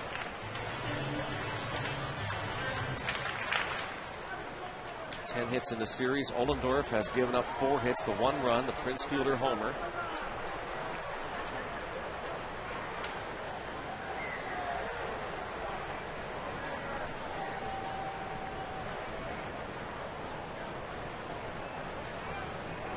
A 1 ball, 1 strike count with 2 outs. Very modest lead for Delwin.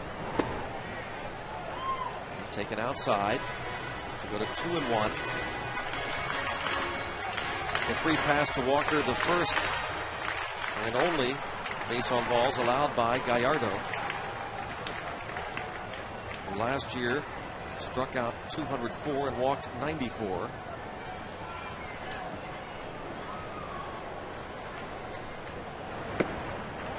And now it goes to 3-1 with Garrett Jones awaiting a chance on deck.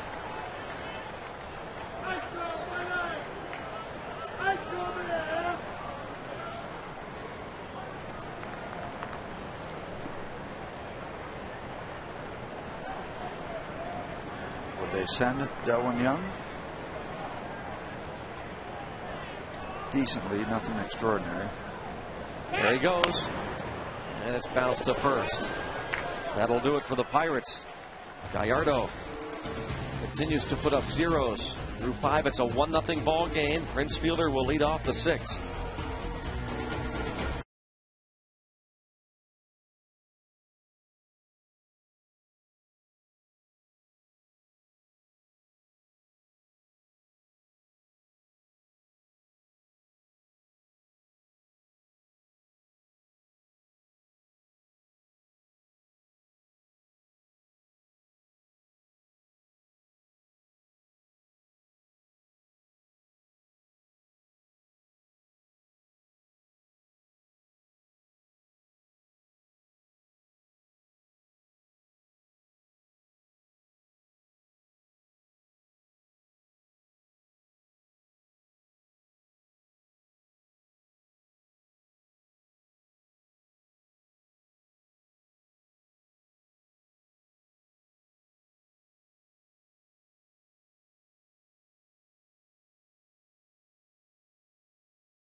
It's the cold, hard blast brought to you by Coors Light, the world's most refreshing beer.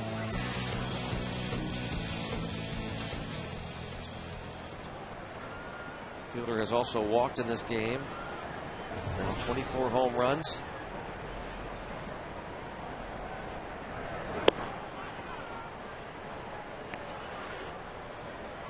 Ohlendorf going to be very careful to the big left-hand hitter.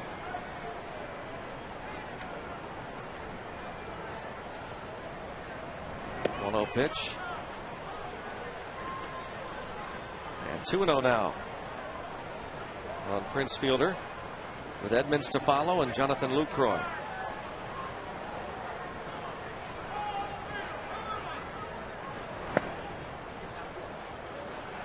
And now 3-0.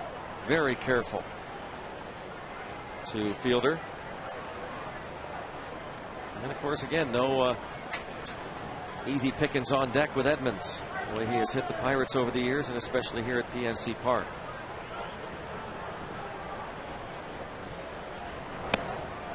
Three and one. Ohlendorf has walked a man and hit a man.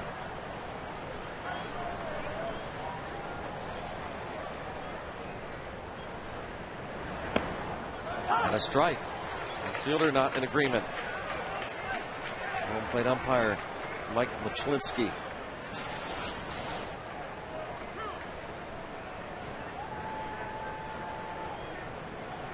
I don't know about an argument, but that might prompt a discussion. And fouled out of play, and it stays 3-2. Machlinski at first. Marvin Hudson at first base. Darryl Cousins, the crew chief, is at second, and DJ Rayburn umpires third base.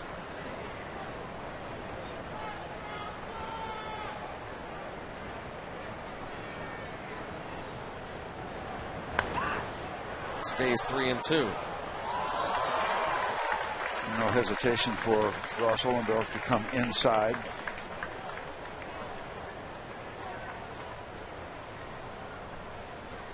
There have been cases of pitchers being intimidated by various hitters. And I remember Kevin Mitchell was an outfielder for the Giants. He was an intimidated. Andre Dawson, those kind of guys. They're not only big, but they've got that game face on. And there have been examples of mostly young pitchers being intimidated by the big guys, as they call them. All right, when you came to the big leagues, who intimidated you the most, if anybody? Well, Willie McCovey got my attention for sure. I'll tell you that. And Ross Ohlendorf, what a job against Fielder. Nicely done. To get the strikeout.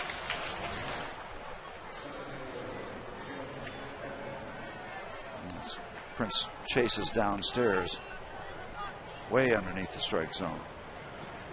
One of those cases where it looks like, okay, I'm going to swing at this pitch. I'm going to start my swing early. I hope the ball finds my bat. Edmonds lined out to center his first time up. That ended the first inning threat. His last time, a one-hop smash. And Ronnie Cedeno made a fine play on an in-between hop to get Jim Edmonds. Here's another look. Super slow-mo. You see that bat is gone before the ball gets there, over top of it. All good things for Ross Ohlendorf.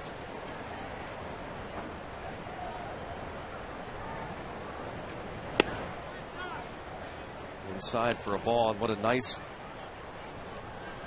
start it would be. It has been so far, but it could complete a nice start if he were to get the final 2 outs this 6th inning without the Brewers putting up another run. Edmonds goes out of the strike zone and drives one deep the other way. 1-2. The Pirates have been shut out in 3 of Ross's starts. There have been many occasions among all the starters where there has not been much offensive support. That has been blurred a little bit by this outburst recently, but a lot of occasions where there was not much help for the starters.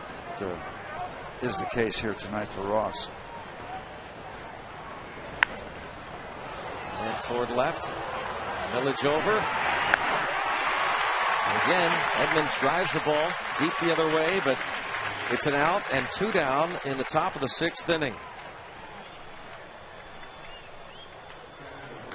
It's a chance now to get the catcher Jonathan Lucroy, who's flied to right and flied to center.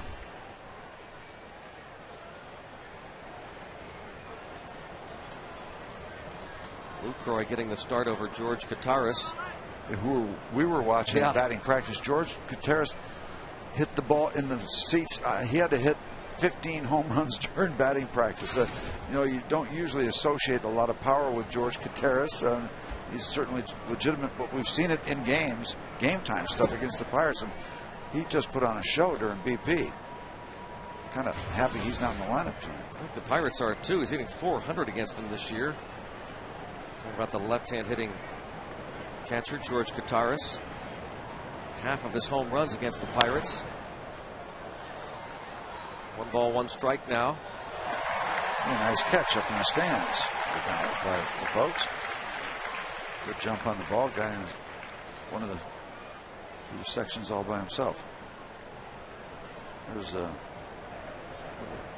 backup evidence to the lack of support. That'd have been plenty for Bob Gibson. Yeah.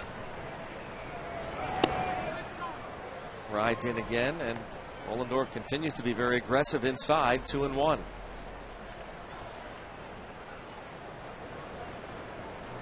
Five strikeouts for Ross. He's walked 1 batter and hit 1. Looking for his second 1-2-3 inning of the game. To left. Back Millage. Off the top of the wall. And into second, Lucroy. And I'm not sure, Steve, but that might have hit that little extra padding up there. Pirates really might have gotten a break. Sounds like the night before Christmas. Look at that. Against the wall. Yep, there's that one little section that gives you just that much more protection. I don't know, can we super slow-mo that one?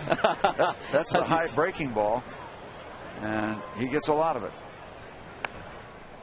I think it hit a little bit below that, but maybe not. It might have got that extra 2x4 on top.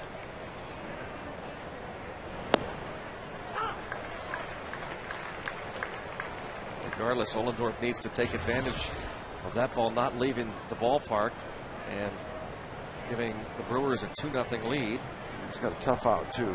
Counsell is, I don't know how tough he is to strike out, but he's a grinder in terms of these kind of at-bats.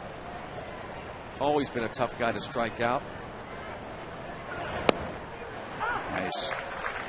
Slow hook dropped in there. 140 at bats, 20 strikeouts for Counsell.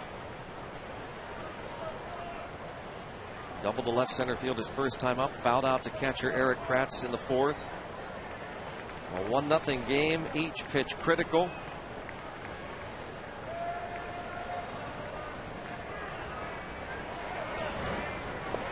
Kratz lets that go between his legs and allows the runner to go 90 feet. Thank goodness this is all happening with 2 outs.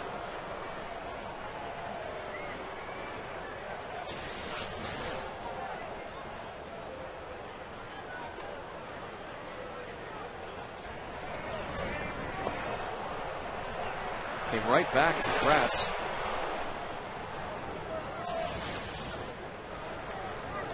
Now Lucroy at third base. And Limestone behind home plate. That ball deflects, so you never know where it's going to go. Uneven surface, that's for sure. 2-2. Stands him up.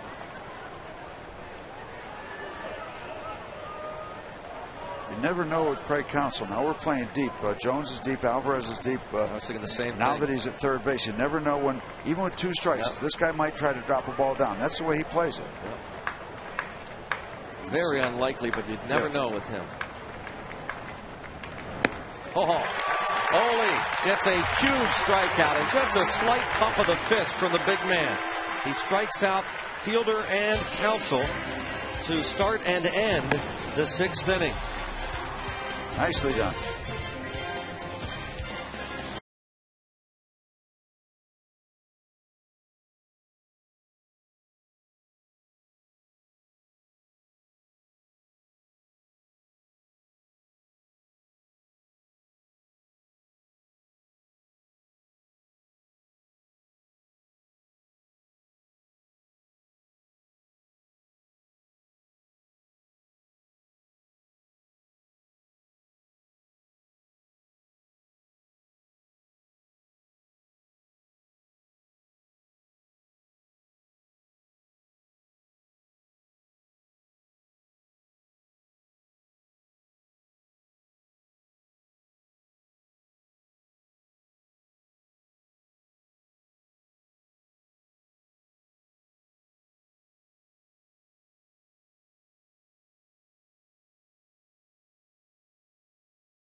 It's the Coors Light 6th inning. Time to check out tonight's Coors Light Freeze Cam.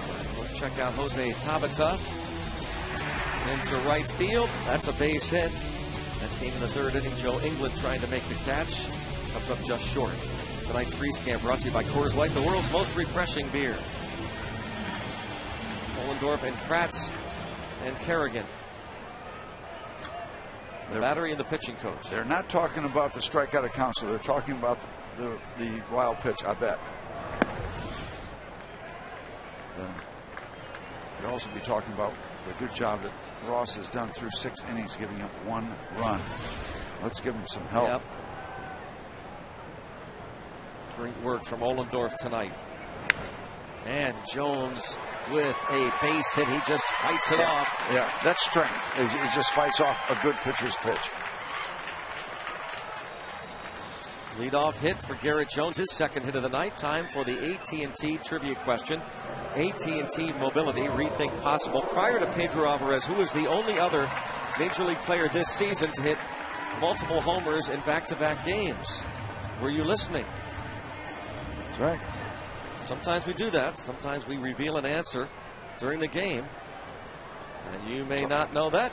Yep, it's all by design. I must say that our man Steeltown doesn't care for that. Jason Steele in the trailer, one of the Gypsies. He says to us, no, sir. Strike on Pedro Alvarez, who has struck out looking and bounced to 2nd, ending the 1st and 3rd innings. And now he gets his 3rd look at Gallardo. Leadoff base hit.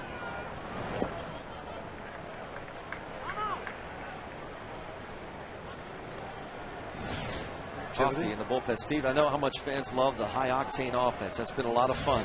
But these games are just as much fun. Yeah, if you have baseball fans. Yeah, the purist loves these games. It's not nearly as entertaining, but there are so many moments throughout a game. A lot of things going on. Tight ball game. Here's now the rookie Alvarez. With a good take there on a fastball outside, and you chase that, you can't do much with it.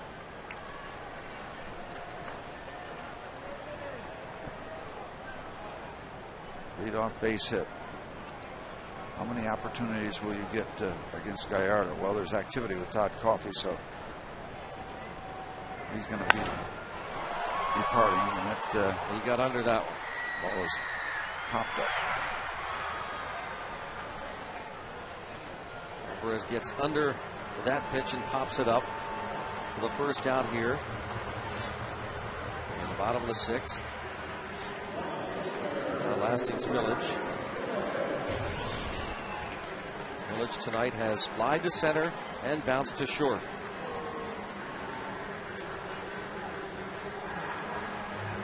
Gallardo approaching the 90 pitch mark.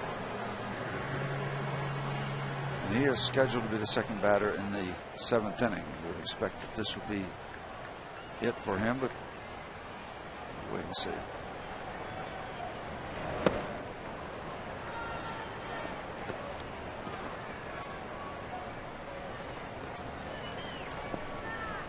Again, Gallardo blanking the Buccos. Has not given up an earned run this season against Pittsburgh. Millage with 4 hits in 14 at-bats this season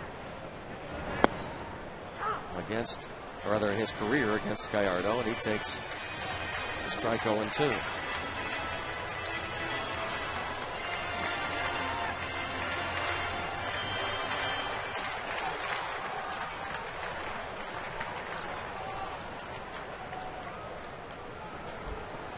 One away, 0-2 the count.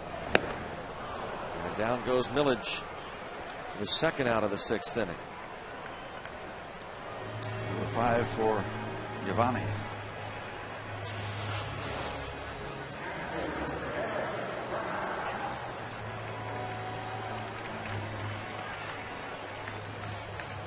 Super slow-mo look of a pitcher.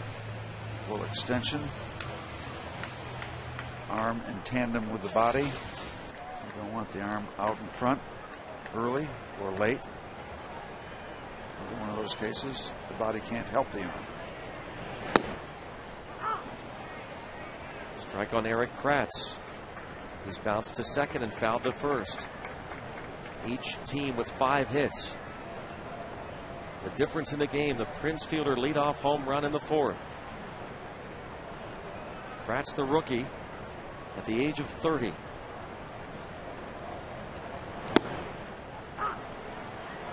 And 0-2. He came on after Doman had 1 at bat last night. And Kratz went 0 for 3 with a walk.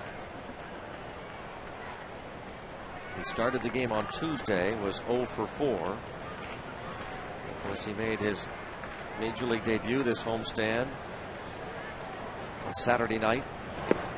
Check since he takes in the dirt. His first career start Saturday night against the Astros was 2 for 5. Got his first Major League hit in the 5th inning against Bud Norris.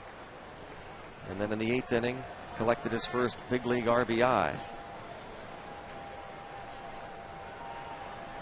And Gallardo's got him in a tough spot here, 1-2. Wanted away. Fly ball to right center field. And nearing the track, the center fielder Edmonds, right next to Inglet, puts it away. Under the track in right center. Still a 1-0 Milwaukee lead.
Ross Ohlendorf, 6 innings, 1 run, 5 hits, a walk, and 6 strikeouts. Done for the night. Very much a quality start. He'll turn it over to Evan Meek. Pitch appears for Evan. ERA still dazzling at 103. And strikeouts up near the innings pitched. Well, they're behind 1-0, but this has been usually the beginning of the three-headed monster when the Pirates have a lead with Meek, Hanrahan, and Dotel. It's been a nice sequence. Meek pitched a scoreless 7th inning on Tuesday. Got the night off last night. Tuesday he got Alcides Escobar to bounce to first. Right away, the Milwaukee batter is going to see a little extra speed. Ross was just fine, 91 in that range. Evan, 95, his first pitch. And 0-2 as Escobar is 0 for 2 in this series against Evan Meek, having fouled out against him in the 8th inning on Monday night. He saw on deck Carlos Gomez.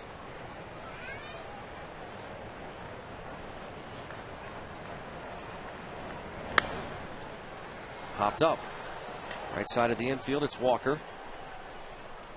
1 out. Ross Ohlendorf, as we said, very much a quality start on a hot, steamy night. Good high heat. More heat.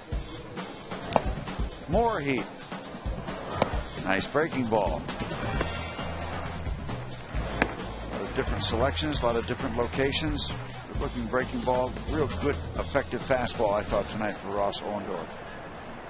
That's a bird. It's a plane. No, it's Super Meek. That's clever. Very good.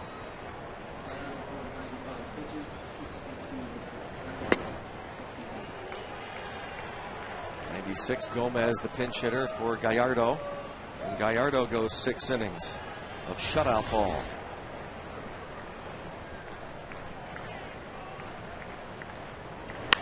Oh my. Ball was blistered into center. Gomez with excellent speed. Gallardo, his return from the disabled list tonight, a success.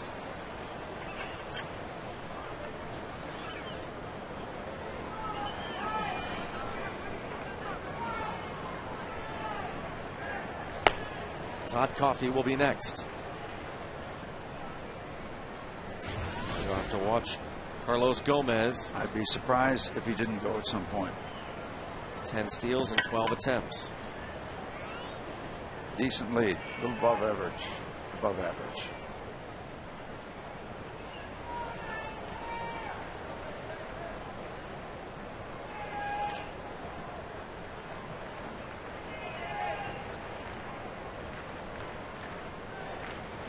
The other night, Alcides Escobar was caught stealing on an overslide with Meek pitching. The ball's tattooed. Sure is. Way back.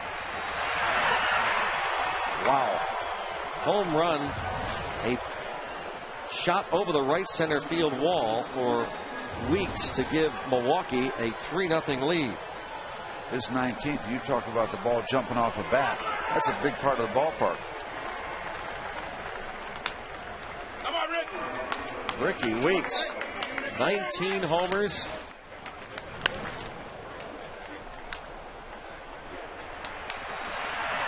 Meek can't believe it. Just the 3rd allowed this season by Meek. You know, take a look at that whole package. A middle infielder with 19 home runs, leadoff man. I mean, he brings a lot to that top spot in the batting order.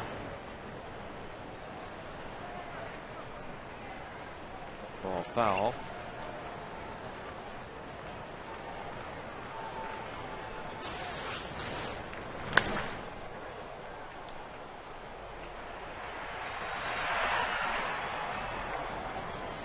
Well, no matter how hard they throw it, if you're looking for the fastball and you get the bat started quick enough, it's not the easiest thing to do, but you can hit the ball that far.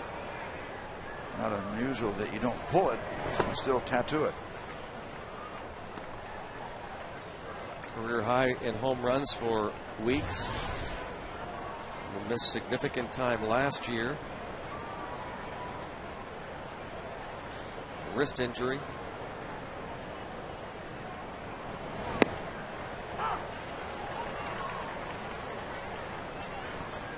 One and 2 on England.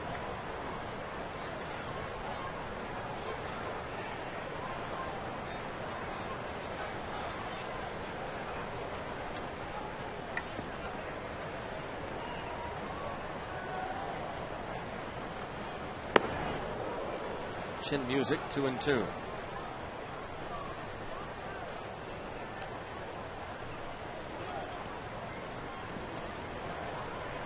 One out base hit by the pinch hitter Carlos Gomez, and then the home run crushed by Ricky Weeks here in the 7th inning to give Milwaukee a 3-0 advantage.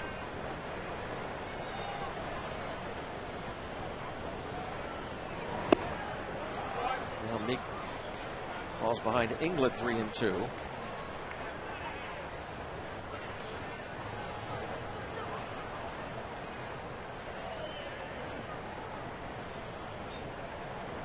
Full count on the right fielder, England.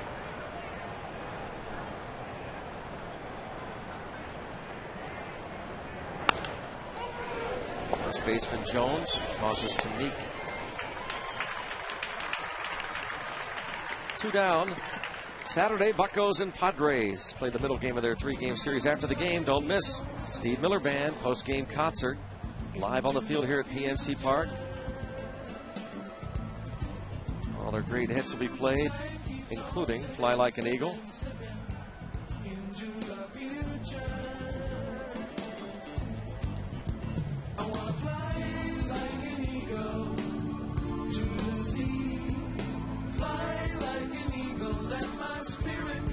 For tickets, visit Pirates.com. Still sounding good. Steve Miller Band. Yep.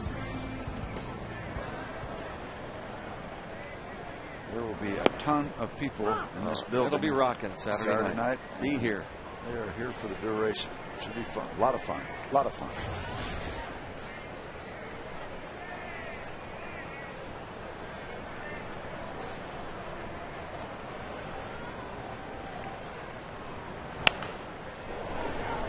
Fouled off by Ryan Braun. Braun 0 for 3 against Oldendorf. A couple of strikeouts.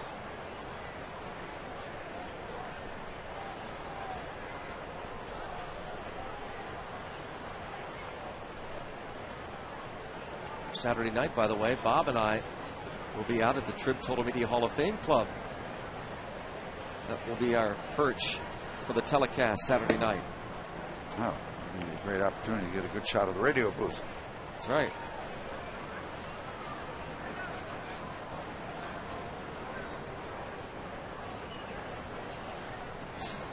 We'll be there Saturday night. So if you're here, stop by, say hello. Stop by the Trib Total Media Hall of Fame Club. There will be a bunch of people stopping by to say hello. Yep. This place packed.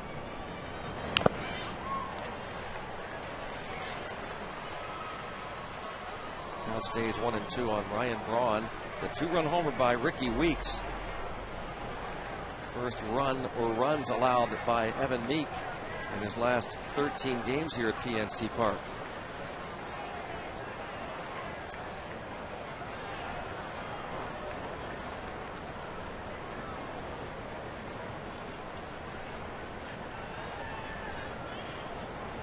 Pirates will go to work against the Milwaukee bullpen.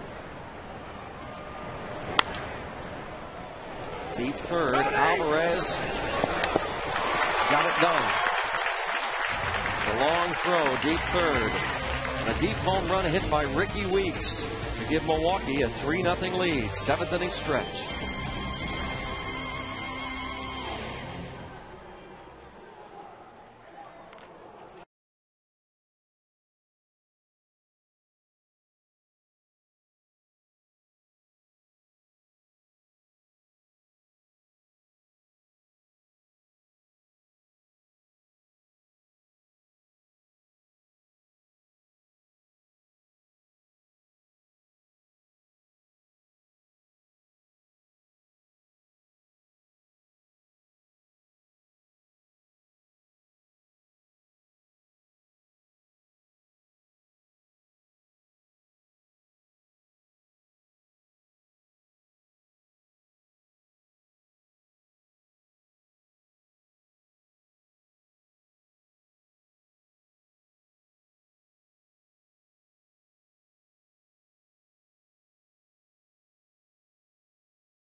Park, presented by Bob Evans.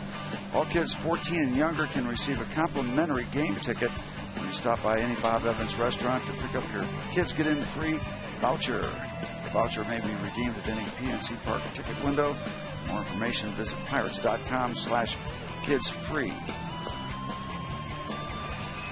Carlos Gomez stays in the game, having a pinch hit. Stays in the game to play center field. Jim Edmonds moves from center field to right field. And as we told you, that Todd Coffey would be coming on in relief, the veteran right-hander.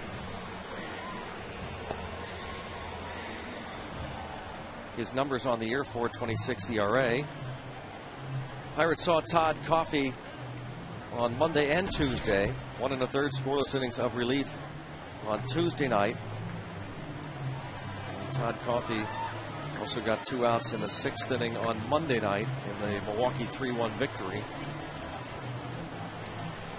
Ronnie Cedeno comes to the plate. He struck out versus Coffey in one of those games, and tonight he has reached on an infield hit and struck out. Those 2 at-bats against the starter, Gallardo.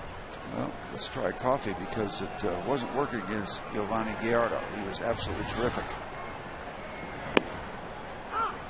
18,715 paid attendance tonight for the concluding game of this series against the Milwaukee Brewers. Last time the Brewers will be in town. And the Padres come in for 3 to conclude this 10-game homestand. 1-1 on Cedeno.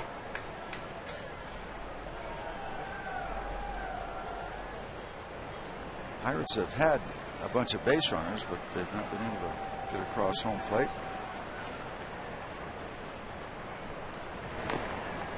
And 1 ball, 2 strikes. Now they need more than 1. It was a 1-0 ball game until that home run by Ricky Weeks, and that the big item. When you're behind 1-0, anything can happen very quickly. Now it's going to take a little bit longer.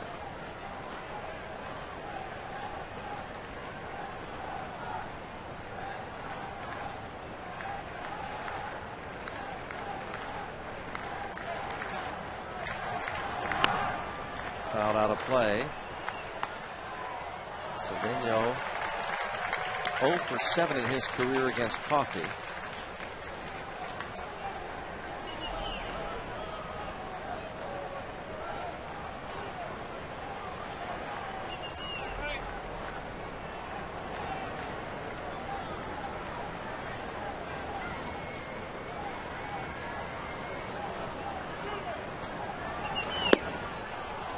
Coffey strikes out Cedeno to start the bottom of the 7th.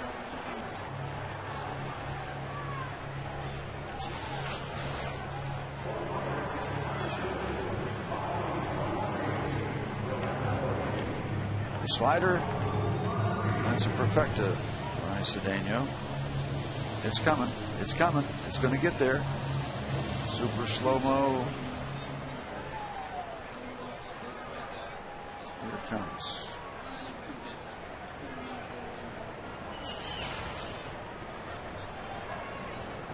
Bobby Crosby bats for Meek. Takes a breaking ball for a strike. You'll see a lot of that from Todd Coffey, former Cincinnati Reds, spending more time with the Reds. Last 7 outings for him, a 1.42 ERA. Spotting that slider. Again, well, that's a dandy. See Lucroy just kind of sitting there in the rocking chair for that pitch.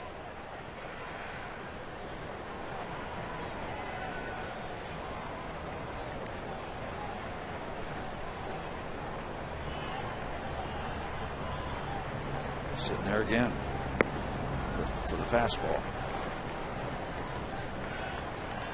Evan Meek pacing back and forth, fuming after giving up the 2 runs.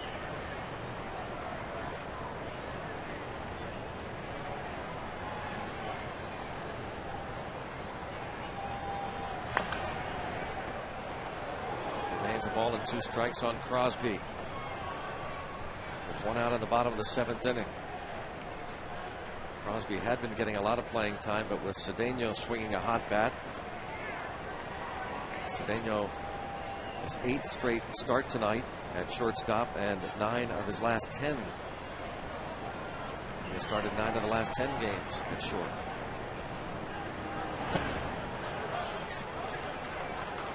Two count on Crosby. Looking for any way to get on. Have some good at bats here against Todd Coffey. Was on the disabled list in June with a right thumb bruise and has pitched pretty well since coming off the DL. And again, especially his last 7 appearances. An ERA under 2. Just missed. 3-2 count. He's not a kid anymore, but he still gets to the home plate 94 miles an hour. You know, the question is these days, who doesn't? Yeah. We've seen more speed this year than I can remember. More speed from more pitchers. I remember in a while. Popped it up and going to be out of play. Crosby will have another shot. Coffey usually around the strike zone. Just under 39 innings. He's walked only 9 unintentionally.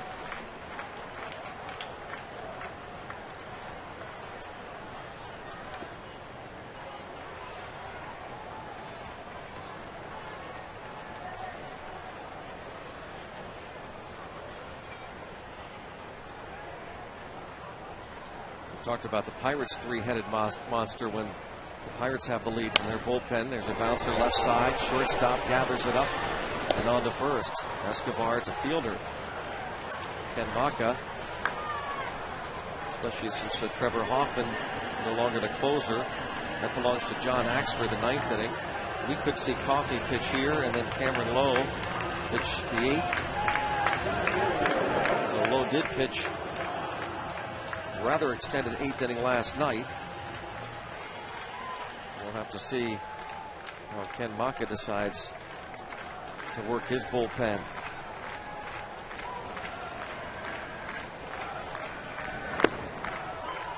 Tabata is 1 for 3. Trevor Hoffman. He pitched a scoreless 8th inning in the 11-9 Pirates win on Tuesday. 2-0 the count now on Tabata.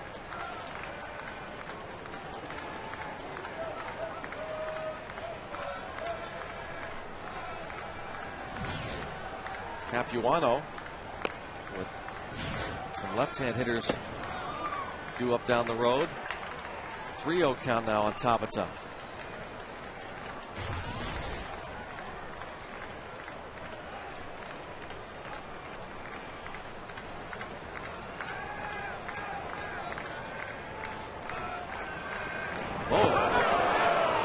Behind him. And he is warned. Both benches warned. And Ken Macha has suggested he might have to take matters into his own hands the way his hitters have been plunked. And now, first baseman Prince Fielder. Steve, you talked about Fielder's fuse being short. Yeah. He's saying you're warning our guy. You're warning our guy, so that's the subject of that conversation. Delwyn Young was hit by a pitch in the 5th inning, maybe to even the score, as Weeks was hit by a pitch in the 5th. And throwing behind Tabata. Well, that absolutely looks incredibly suspicious. I mean, we just told you about the great control numbers for Todd Coffey. To throw behind a hitter like that.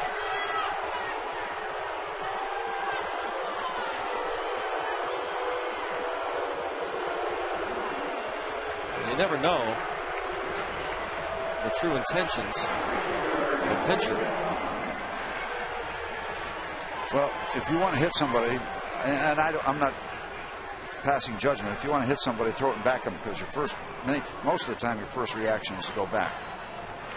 Didn't throw at his head. Here we are. There comes Rick Peterson. Ricky Weeks hit by a pitch in the 5th by Ohlendorf, and then in the bottom of the 5th inning with 2 outs, Delwyn Young hit by a pitch. Ken Macha has been upset, especially in Atlanta, when they went back and forth. Saturday night, Johnny Venters hit Prince Fielder in the back after he had thrown a breaking ball over Fielder's head with the previous pitch. Fielder had hit a game-tying home run his previous at-bat down in Atlanta against the Braves. And after the game, Ken Maka calling on Major League Baseball to look at the situation, suspend or fine Venters. He was. Venters suspended for 4 games. Maka said, I cannot read intentions. I don't know, but you just put the evidence out there. That's not my decision to make. We've got 2 guys who've been hit an inordinate amount of times, talking about Weeks and Fielder, and that's a basic fact. I try to play the game the right way, and hopefully appropriate action is taken. If not, we'll have to make an adjustment. Ball 1 on Delwyn Young. Remember Tony La Russa saying in his book that was one of the most difficult things to determine, whether it was intentional or a ball got away. Interesting that Prince Fielder didn't go to first base umpire Marvin Hudson. He went to the crew chief, Darryl Cousin, and had his discussion. Oh, that's hit hard to right. Putting runners at first and second. Oh, he's going to go to third because, oh no, almost thrown out at first on the turn was Delwyn Young. Initially, you're wondering why is Tabata going to third, but Edmonds does not have the real strong arm anymore. And of course, wild pitch, whatnot. You have to be certain, I guess, Steve, though, with 2 outs. You don't want to get thrown out at third, and certainly Young fortunate not to get thrown out at first. This ball's blistered to right. Edmonds is there. And you're right. That throw just doesn't have much carry on it. He doesn't have any. And Tony Beasley waving Tabata all the way. The third base coach. So now the plot thickens because you've got the tying run at the plate.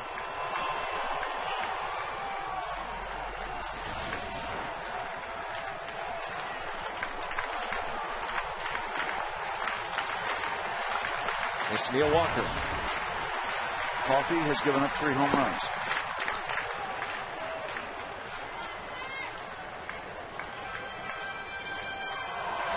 Tabata walks on 4 pitches. On the ball 3, he was nearly hit as the pitch was thrown behind him, both benches warned. And then the base hit by Young, and now Walker.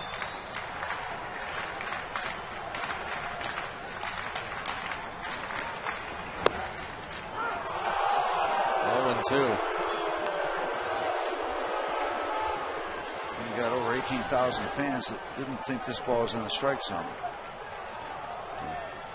Actually, a pretty good looking pitch.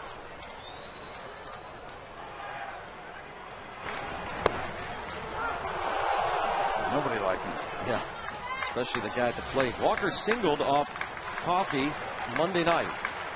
Singled to center field. And a fly ball to right field, and that's going to drop in and head to the wall. 1 run in. Delwyn Young going to be waved home. Here comes the throw, and it will not get him. It's a 2-run double for Pine Richland's Neil Walker. They retired his number before the game, and he doubles in the pair to make it a 1-run affair.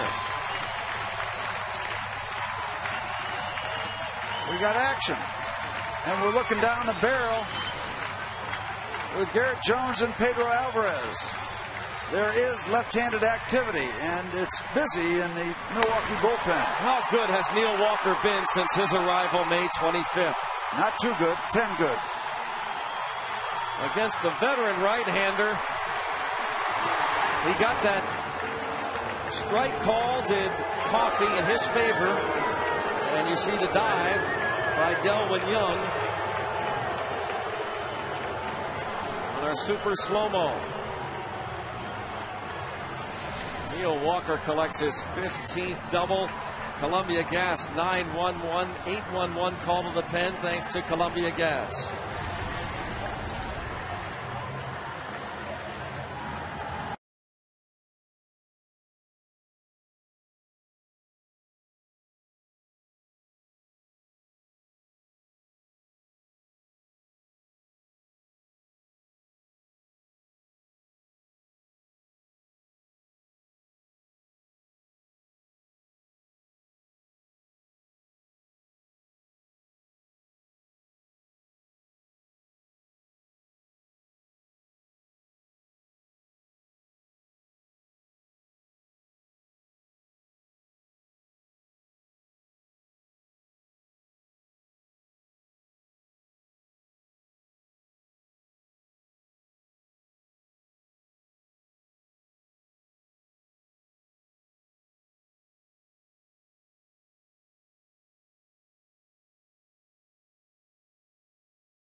couple to this point in the 7th inning.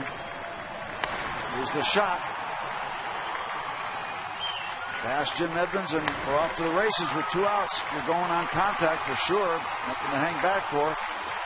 Ball takes a good bounce for the Pirates. Edmonds gets the ball back into Prince Fielder. But the throw, not in time. Delwin comes across. We were back in it. Safe Auto Insurance reminds you are safe at home with Safe Auto, proudly supporting the Obadiah Cole Foundation for prostate cancer screening and awareness. Early detection is the cure. Capuano, who started Monday against the Pirates and threw 5 innings, 65 pitches. Well, they have another left-hander available, Zach Braddock, but Ken Maka calls on his starter from Monday. Veteran. Talk about perseverance for Eric Kratz. This guy's had 2 Tommy John surgeries. Jones tonight 2 for 3, was 0 for 2 against Capuano on Monday. A strikeout and a ground out. 1 ball, 1 strike. 2 out noise. Strikeout, ground ball to short, 2 quick outs for Todd Coffey, and then the hit by pitch. Jose Tabata. Got it started. If you're keeping a card. A walk. He didn't hit. They called it a walk. Base on balls. 1-2 the count. Good. Well, still open the door. And it's interesting, Steve, if the Pirates come back, at what point, no doubt, so it seems, he's throwing at the guy, 3-0, and it could cost you a game.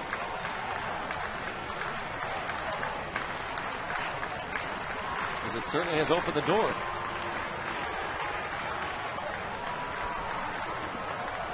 I just automatically wrote it down that way. Sorry about I did that. too. I double-checked with the efficient score. Down a run now, thanks to the 2-out base hit by Walker that brings home a pair. And Jones fouls off the fastball. Ross Ollendorf still on the hook. Went 6 innings, gave up just 1 run on 5 hits. He gave up the 2-run homer to Weeks, and still thinking about it. Pirates try and get him off the hook. Down 1.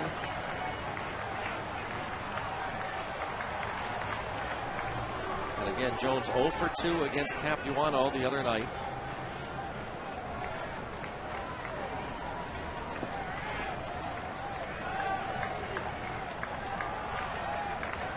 Ball, 2 strikes the count.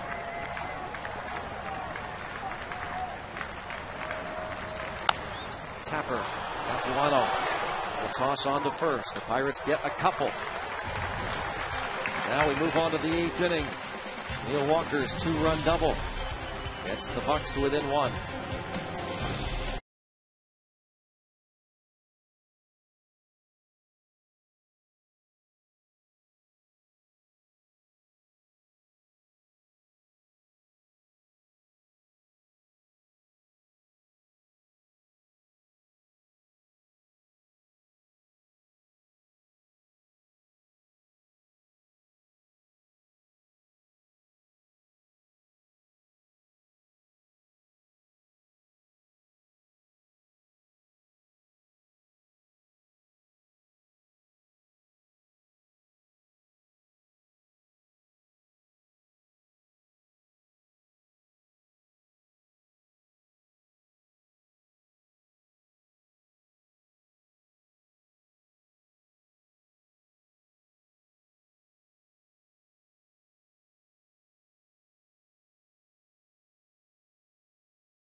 His home run off Ross Ohlendorf in the fourth gave Milwaukee the 1-0 lead, and now he will face Javier Lopez. Got ourselves a ball game. Lopez pitched 2/3 of an inning on Tuesday. He got Prince Fielder to ground out. He also got Fielder to bounce back to the mound on Monday night.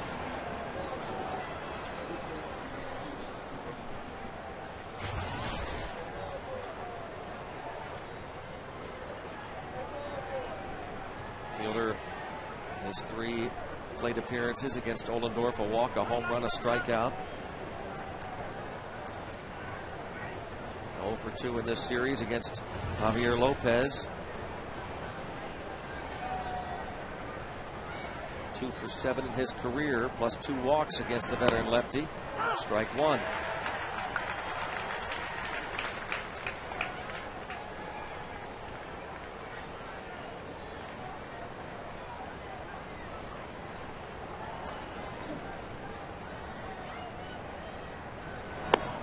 Strike 2.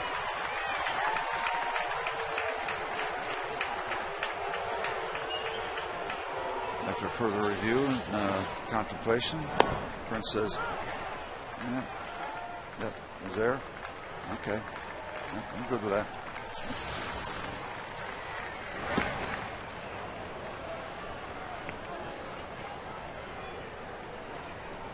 One and 2 on Fielder.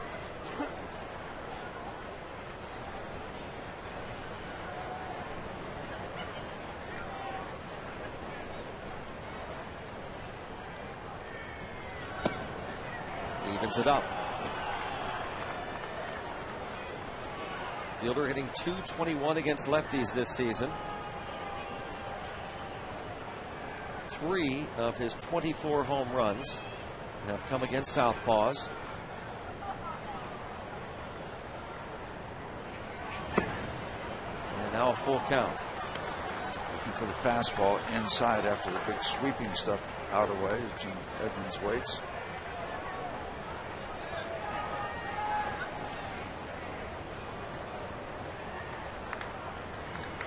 That move of Edmonds to right field really didn't pay off for Kenny Mockham. Thinking the same thing. He kept Gomez in the game to play center. Took England out. But not what Lopez wanted there. Leadoff free pass to Fielder.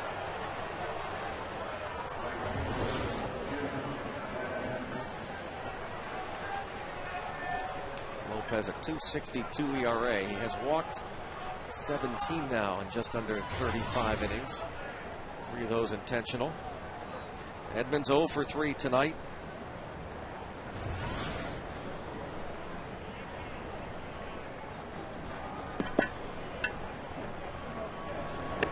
Checks. Does he? He goes.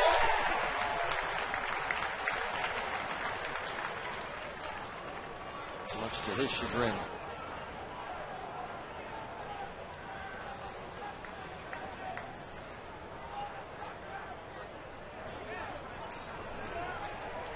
Oh, come on. Edmonds has walked and singled off Lopez in this series.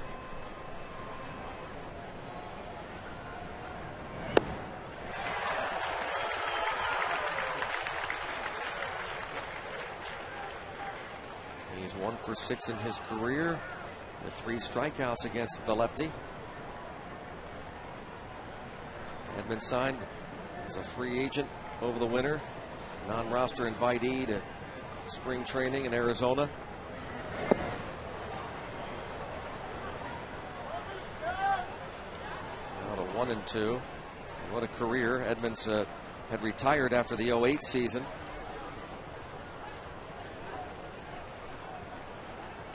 Decided to give it a try, and again made the club out of spring training.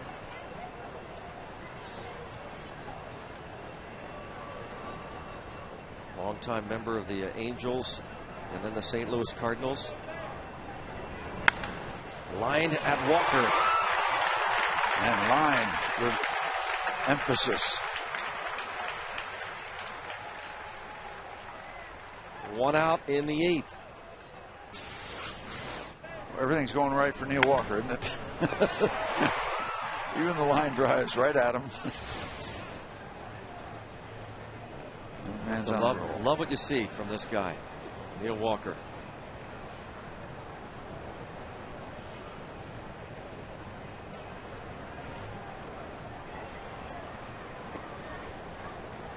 Jonathan Lucroy. A couple of flyouts and a double off the wall and left. Came with 2 outs in the 6th. Very close to getting out of here. Strike call. He was stranded in that 6th inning. Brewers left 6 on through the first 6 frames. Pirates have left 8 men on base. Strike, but 0-2.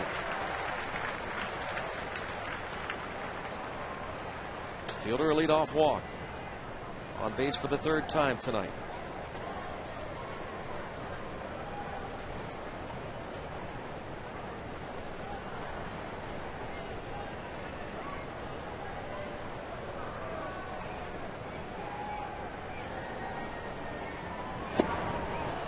One and 2.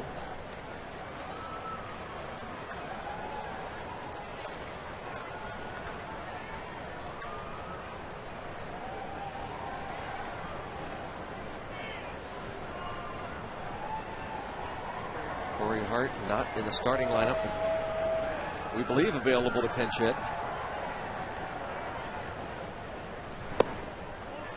2-2 count. What's interesting now, Greg, and it's not going to happen because the game is on the line, but should a pitcher hit a batter, is it still umpire's judgment?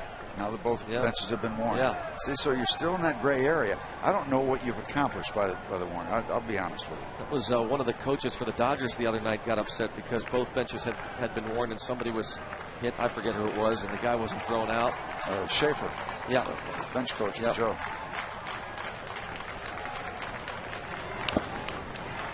And I think Bob Walk has talked about this for a long time. He makes a great point, how silly the warning both benches are. As Bob has said, if you think it's intentional, then throw the guy out. Regardless if there's a warning or not. You don't need a warning. If you think it's intentional, then throw him out. There's been too much gray area introduced to that whole process.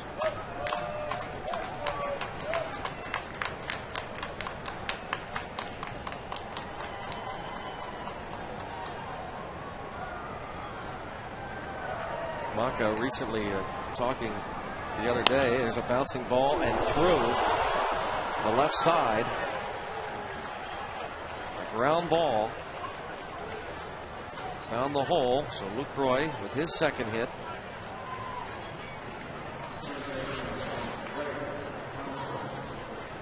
Isn't that interesting? The ball hit by Jim Edmonds just absolutely blistered, but it's an out right at Neil Walker. This one, routine ground ball, finds the hole. Now you pitch Craig Counsell. Just like you did last time when he was struck out. He's not easy. Yep, now facing the lefty. Has 3 at-bats against the starter Ohlendorf. Counsell batting .250 against left-hand pitching, just 24 at-bats with 6 hits against left-handers. He has not faced Lopez this series. He's 0 for 1 with a walk against the veteran lefty. Now Kerrigan goes out to talk to him. But back to Ken Maka, telling the Milwaukee Journal-Sentinel over the weekend about his players being targeted. He made mention of the fact that Ricky Weeks had been hit twice in 2 games during the last series in Milwaukee before the All-Star break. Maka asking Bruce Fremming, the special assistant to the vice president of umpiring, to to take the incident to Major League Baseball VP of Rules and On-Field Operations Bob Watson. This was the series where Weeks was hit twice. And this series tonight, Weeks hit by Ohlendorf, and then Delwyn Young hit in the bottom of the 5th inning. We're back to live action. Fouled off. And after Delwyn Young was hit by a pitch, they threw at Tabata on a 3-0 count, threw behind him.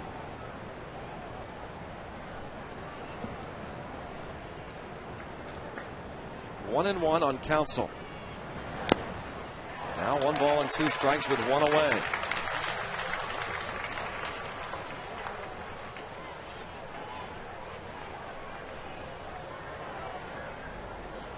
A hard man to double up if you're thinking that way. He's not hit into a DP this season. Oh, the big bat is rare. How about how rare it is for Counsell to hit into a DP? This is extremely rare. You got to understand, Javi Lopez got to be so tough on lefties because not only comes from the side, he goes down and from the side, and that ball almost rises up to catch the knees. Look at this. How from the side, but down under too, underneath the side. And then that wrist action. Super slow-mo look. Shot that is. You got to be tough because the breaking ball is there. It can sweep all the way across, or the fastball can almost have that feel and look of rising a little bit because he's so much downstairs when he releases it. Escobar, a base hit to left. They're going to wave fielder. Here's the throw to the plate. Kratz. Oh, man! Kratz hangs on as fielder went to the forearm. Eric Kratz, the big man, hung on as fielder came roaring in, and this crowd loves it. Kratz wins the split decision. Eric Kratz hangs on. 6'4", 255-pound catcher. He takes a licking. 5'11", 268-pound Prince fielder. And Kratz wins this fight. Good stuff. Nailed at the plate. Great thing, he has time to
just made 18,000 fans and friends here tonight. He knew it was coming. Yeah, well, that was a good thing. He had a chance to set himself. Alvarez bounces the first pitch to second.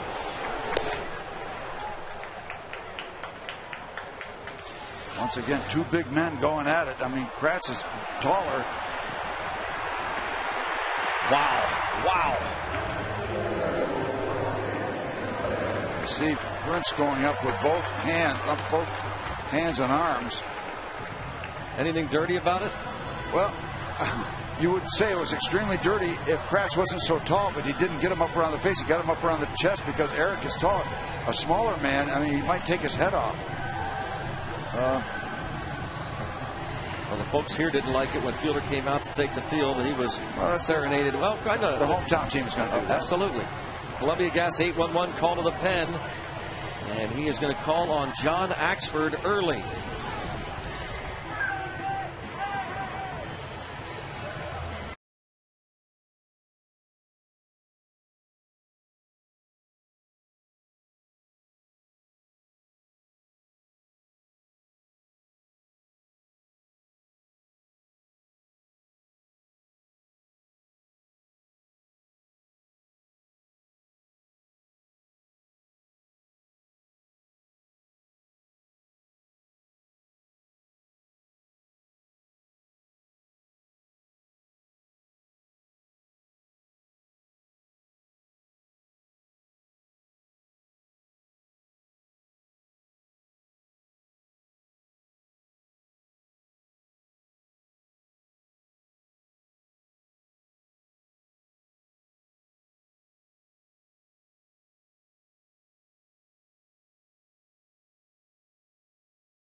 Look at who keeps his feet.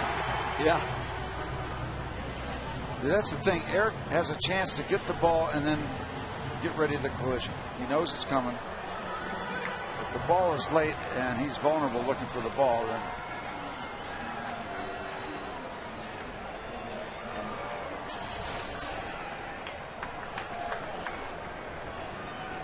Fielder and Kratz. Kratz on deck. Now John Axford trying to get an extended save.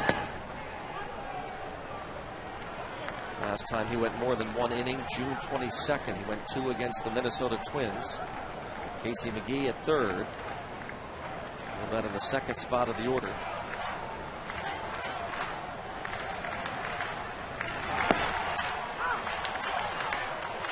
Twice this season, Axford, make it 3 times this season, Axford has gone more than an inning. Take a look at that, though. He was 12 for 12. Yep. He hasn't missed an opportunity.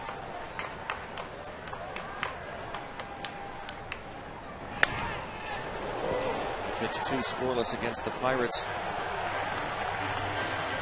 when he had yet to be named the closer.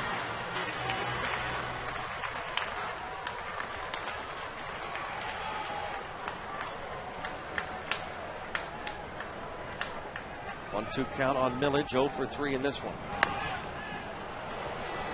And the fielder makes the play.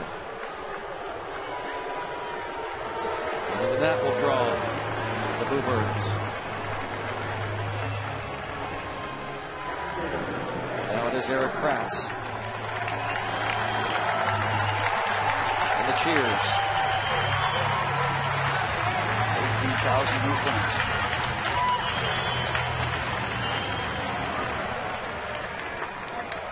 just got to believe that John Axford was groomed to be a closer in the minor leagues, averaging well over a strikeout an inning and very few starts as he came up through the system.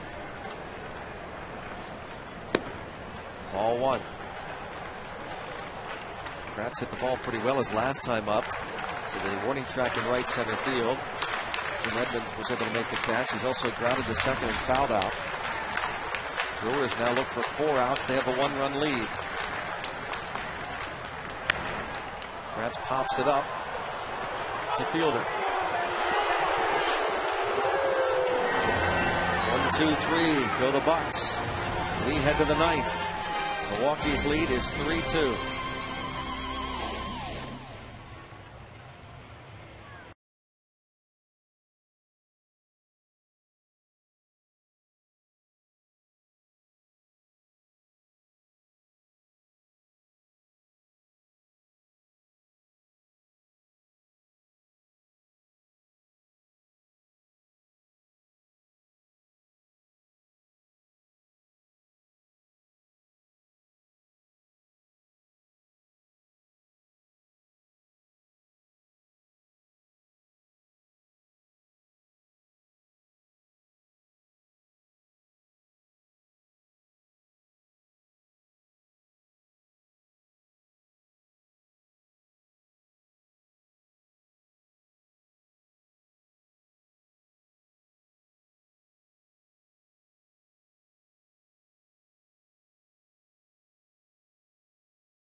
Mobility, rethink possible. Prior to Pedro Alvarez, who was the only other Major League player this season to hit multiple homers in back-to-back games. Steve, do you remember? No. Okay, thank you. The answer, Carlos Quentin of the White Sox did it July 10th and 11th against the Royals with 4 home runs. That's the American League. You don't pay enough attention to that, do you? Apparently not as much as I should. No. Or I don't listen well either. No. Good point. I play well with others. Joel Hanrahan will try and keep it a 1-run deficit. Lopez, there goes a scoreless inning. It was not easy. A couple of hits, a walk, and a strikeout. He put the 0 up with the help of Lastings Millage with a good early throw, quick enough to get to Erik Kratz where he could do his job against Prince Fielder. Doman took a shot from Ricky Weeks last night in the first inning. Not nearly as violent, of course. He is on the disabled list with a concussion. Eric might be hearing the voices right now. Yeah.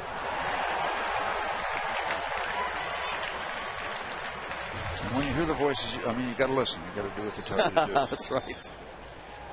Gomez a pinch hit single in the 7th off Evan Meek just before the Weeks home run. Trying to push that bunt up the right side, and now in the hole 0-2.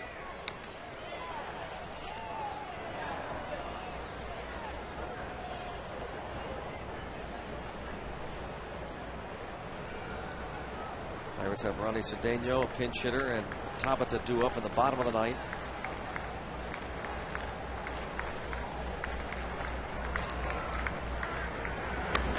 Wow. Tries to bunt with 2 strikes. Almost got his head taken off. Yeah. You have to leave now, Mr. Gomez.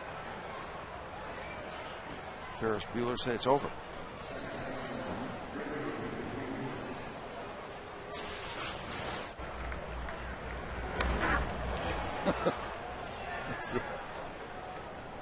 That's scary.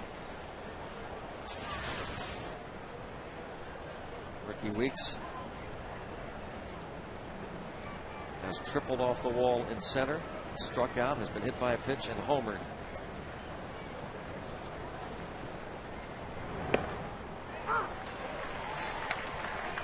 Hanrahan pitched a scoreless 8th inning on Tuesday and gave up a Weeks double to left.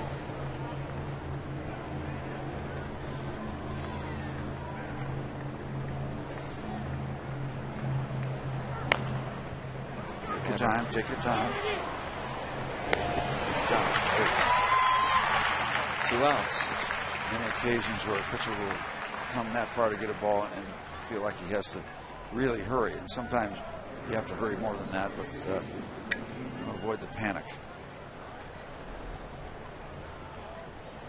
Here's Casey McGee, his first at bat, did not start tonight. Greg Counsell over at third base. McGee 2 for 9 in the series. 1 for 2 last night with a walk and a sacrifice fly.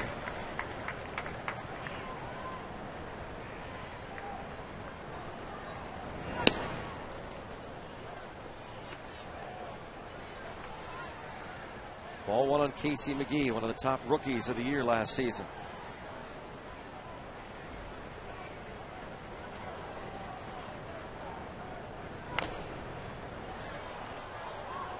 And it's 1-1.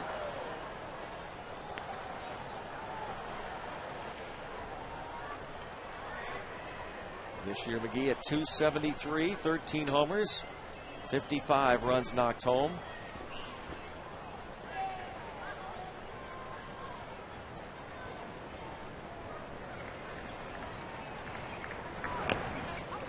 Hanrahan out in front, 1-2 on McGee.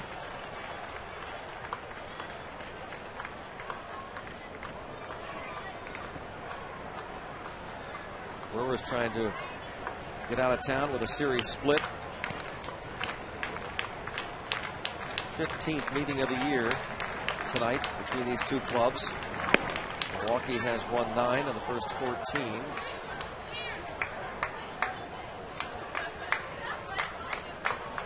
Brewers head home. The Pirates stay here and host the Padres. 3-game series that starts tomorrow night. And line towards center and a base hit. 2-out single. Toyota presents the road ahead for the Bucs. Kevin Correa will start tomorrow against Paul Maholm. It's Jeff Karstens on the hill for Pittsburgh against Matt Latos on Saturday night. And then it's Wade LeBlanc facing Brad Lincoln on Sunday. We said at the outset of this telecast that the offense is great. It's fun to see them busting out this past week or so, but the true tests for this Pirates club would be starting tonight against Gallardo and then that pitching staff of the San Diego Padres. Ryan Braun 0 for 4.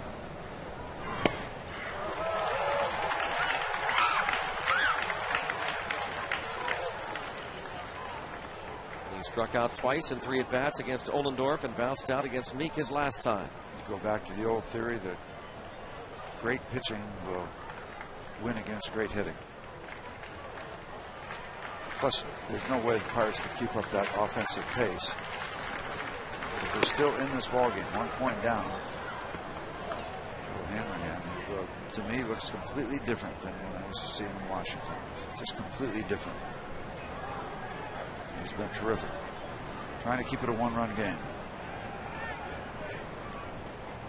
Braun 2 for 11 in his career against Hanrahan, 0 for 2 in the series against him.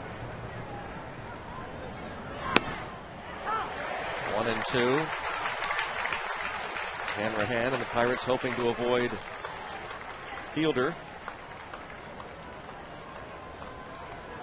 Braun no day at the beach, but they've kept him in check.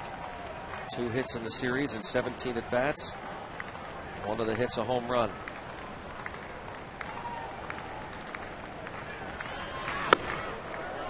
Two and 2.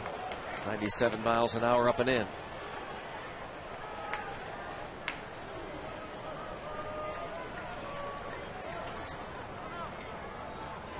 And now Kratz will go out and talk to Hanrahan.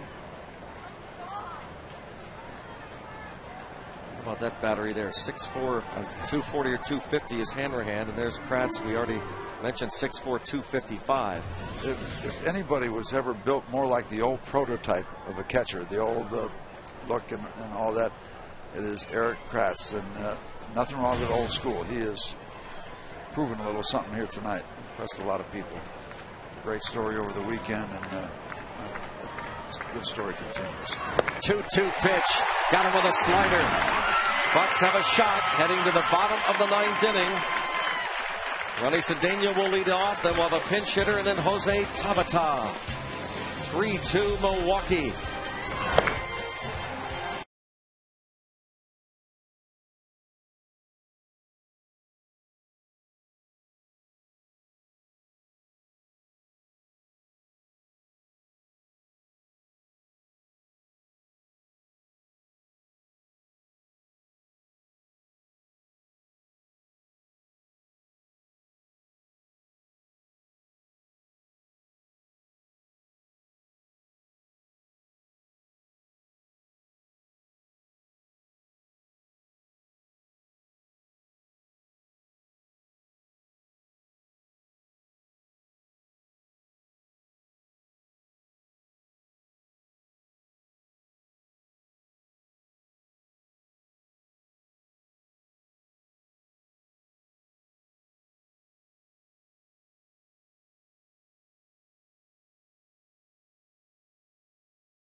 Homer in the 11th inning.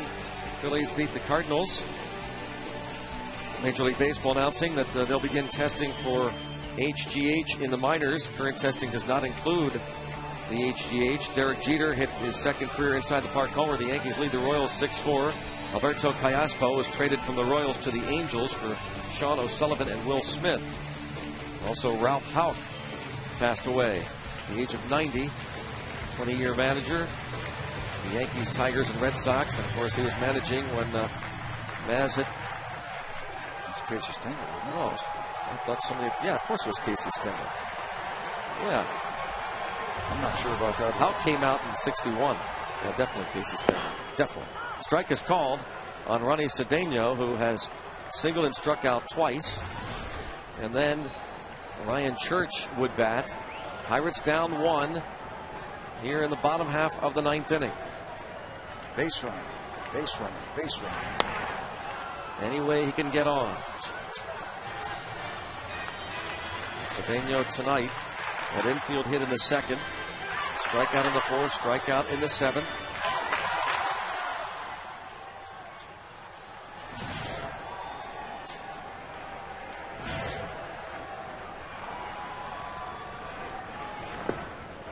One ball, 2 strikes the count.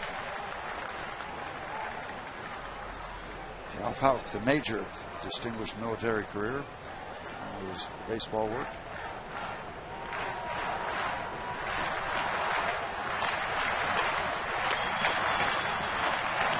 John Axford earned his 12th save by getting Cedeno to ground out on Monday night with runners at first and second. A 3-1 Brewers victory. Pirates got the first 2 men on in the ninth, and then Axford struck out Domet, Church, and got Cedeno to ground out. 2-2 count.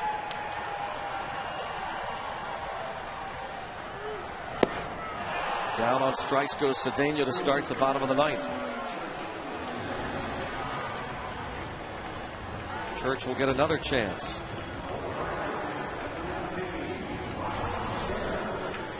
Axford has just given up 1 home run.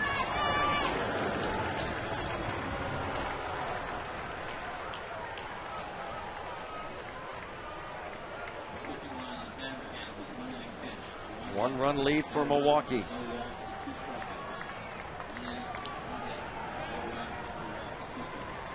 There was a strikeout looking for Church on Monday night against John Axford, and he was not happy with then home plate umpire Manny Gonzalez with the call.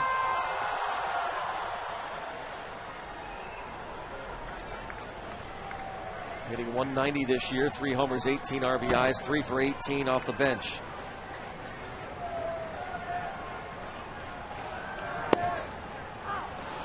And 0-2 on Ryan Church. Well, Axford has the heat, 95, 96 miles an hour, and then he kind of comes over the top, so you don't get an early look at the baseball. And when you're throwing that hard and you hide the ball a little bit, it's something extra going for you. Grounded to second. Weeks to first, and the Pirates are down to their last out.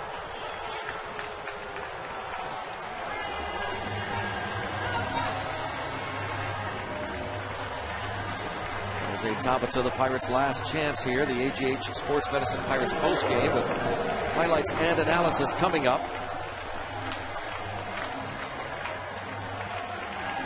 Tabata on base twice. Has singled, walked, scored a run, and stolen a base. Ollendorf on the hook would fall to 1-8. Strike one. The Brewers may have really found something here in Mr. Axford.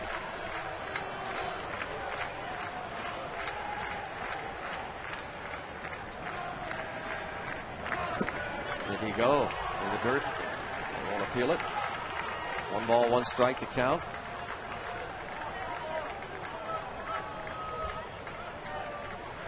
Trevor Hoffman, he of the 596 career saves. 1 ball, 1 strike on Tabata. And now 1-2. Hoffman 4 saves away from 600. Alex Rodriguez 1 home run away from 600. He's sitting on 599 now. Milestones and then some for those two. Hoffman, the all-time saves leader. And now 1-2 the count. Checks. Very close. 2-2.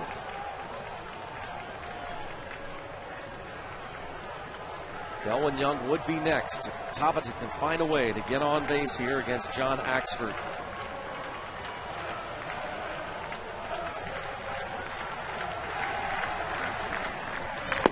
That's it. Axford gets the save. 1 2/3 innings of spotless relief for John Axford. Ricky Weeks, the home run in the 7th, turns out to be the difference in the ball game, and the Brewers leave town with a split of the 4-game series. And looking very good with their pitching tonight, with the start by Gallardo coming off the disabled list, and then the extended save by Axford. It's all about the pitching. The 2 home runs make the difference, as they did in game 1 of the series. Tabata, the strikeout, the save for Axford. In 3 hours and 12 minutes, the Brewers come away with the victory. And that will do it for Milwaukee and Pittsburgh for the rest of the year. Meantime, the Pirates get ready to host the San Diego Padres as the homestand continues. Game 1 of the 3-game series tomorrow night. Paul Maholm for Pittsburgh against Kevin Correa, both 6-game winners. The Trib Total Media Pirates pregame starts at 6:30. And then Tim Neverett will join Steve Blass with a call at 7 right here on FSN Pittsburgh, bringing the game to you. Again, the final, the Brewers hold on 3-2. For Steve Blass and our entire FSN crew, Greg Brown saying thanks for watching. Stay tuned. The AGH Sports Medicine Pirates postgame comes up right after the break.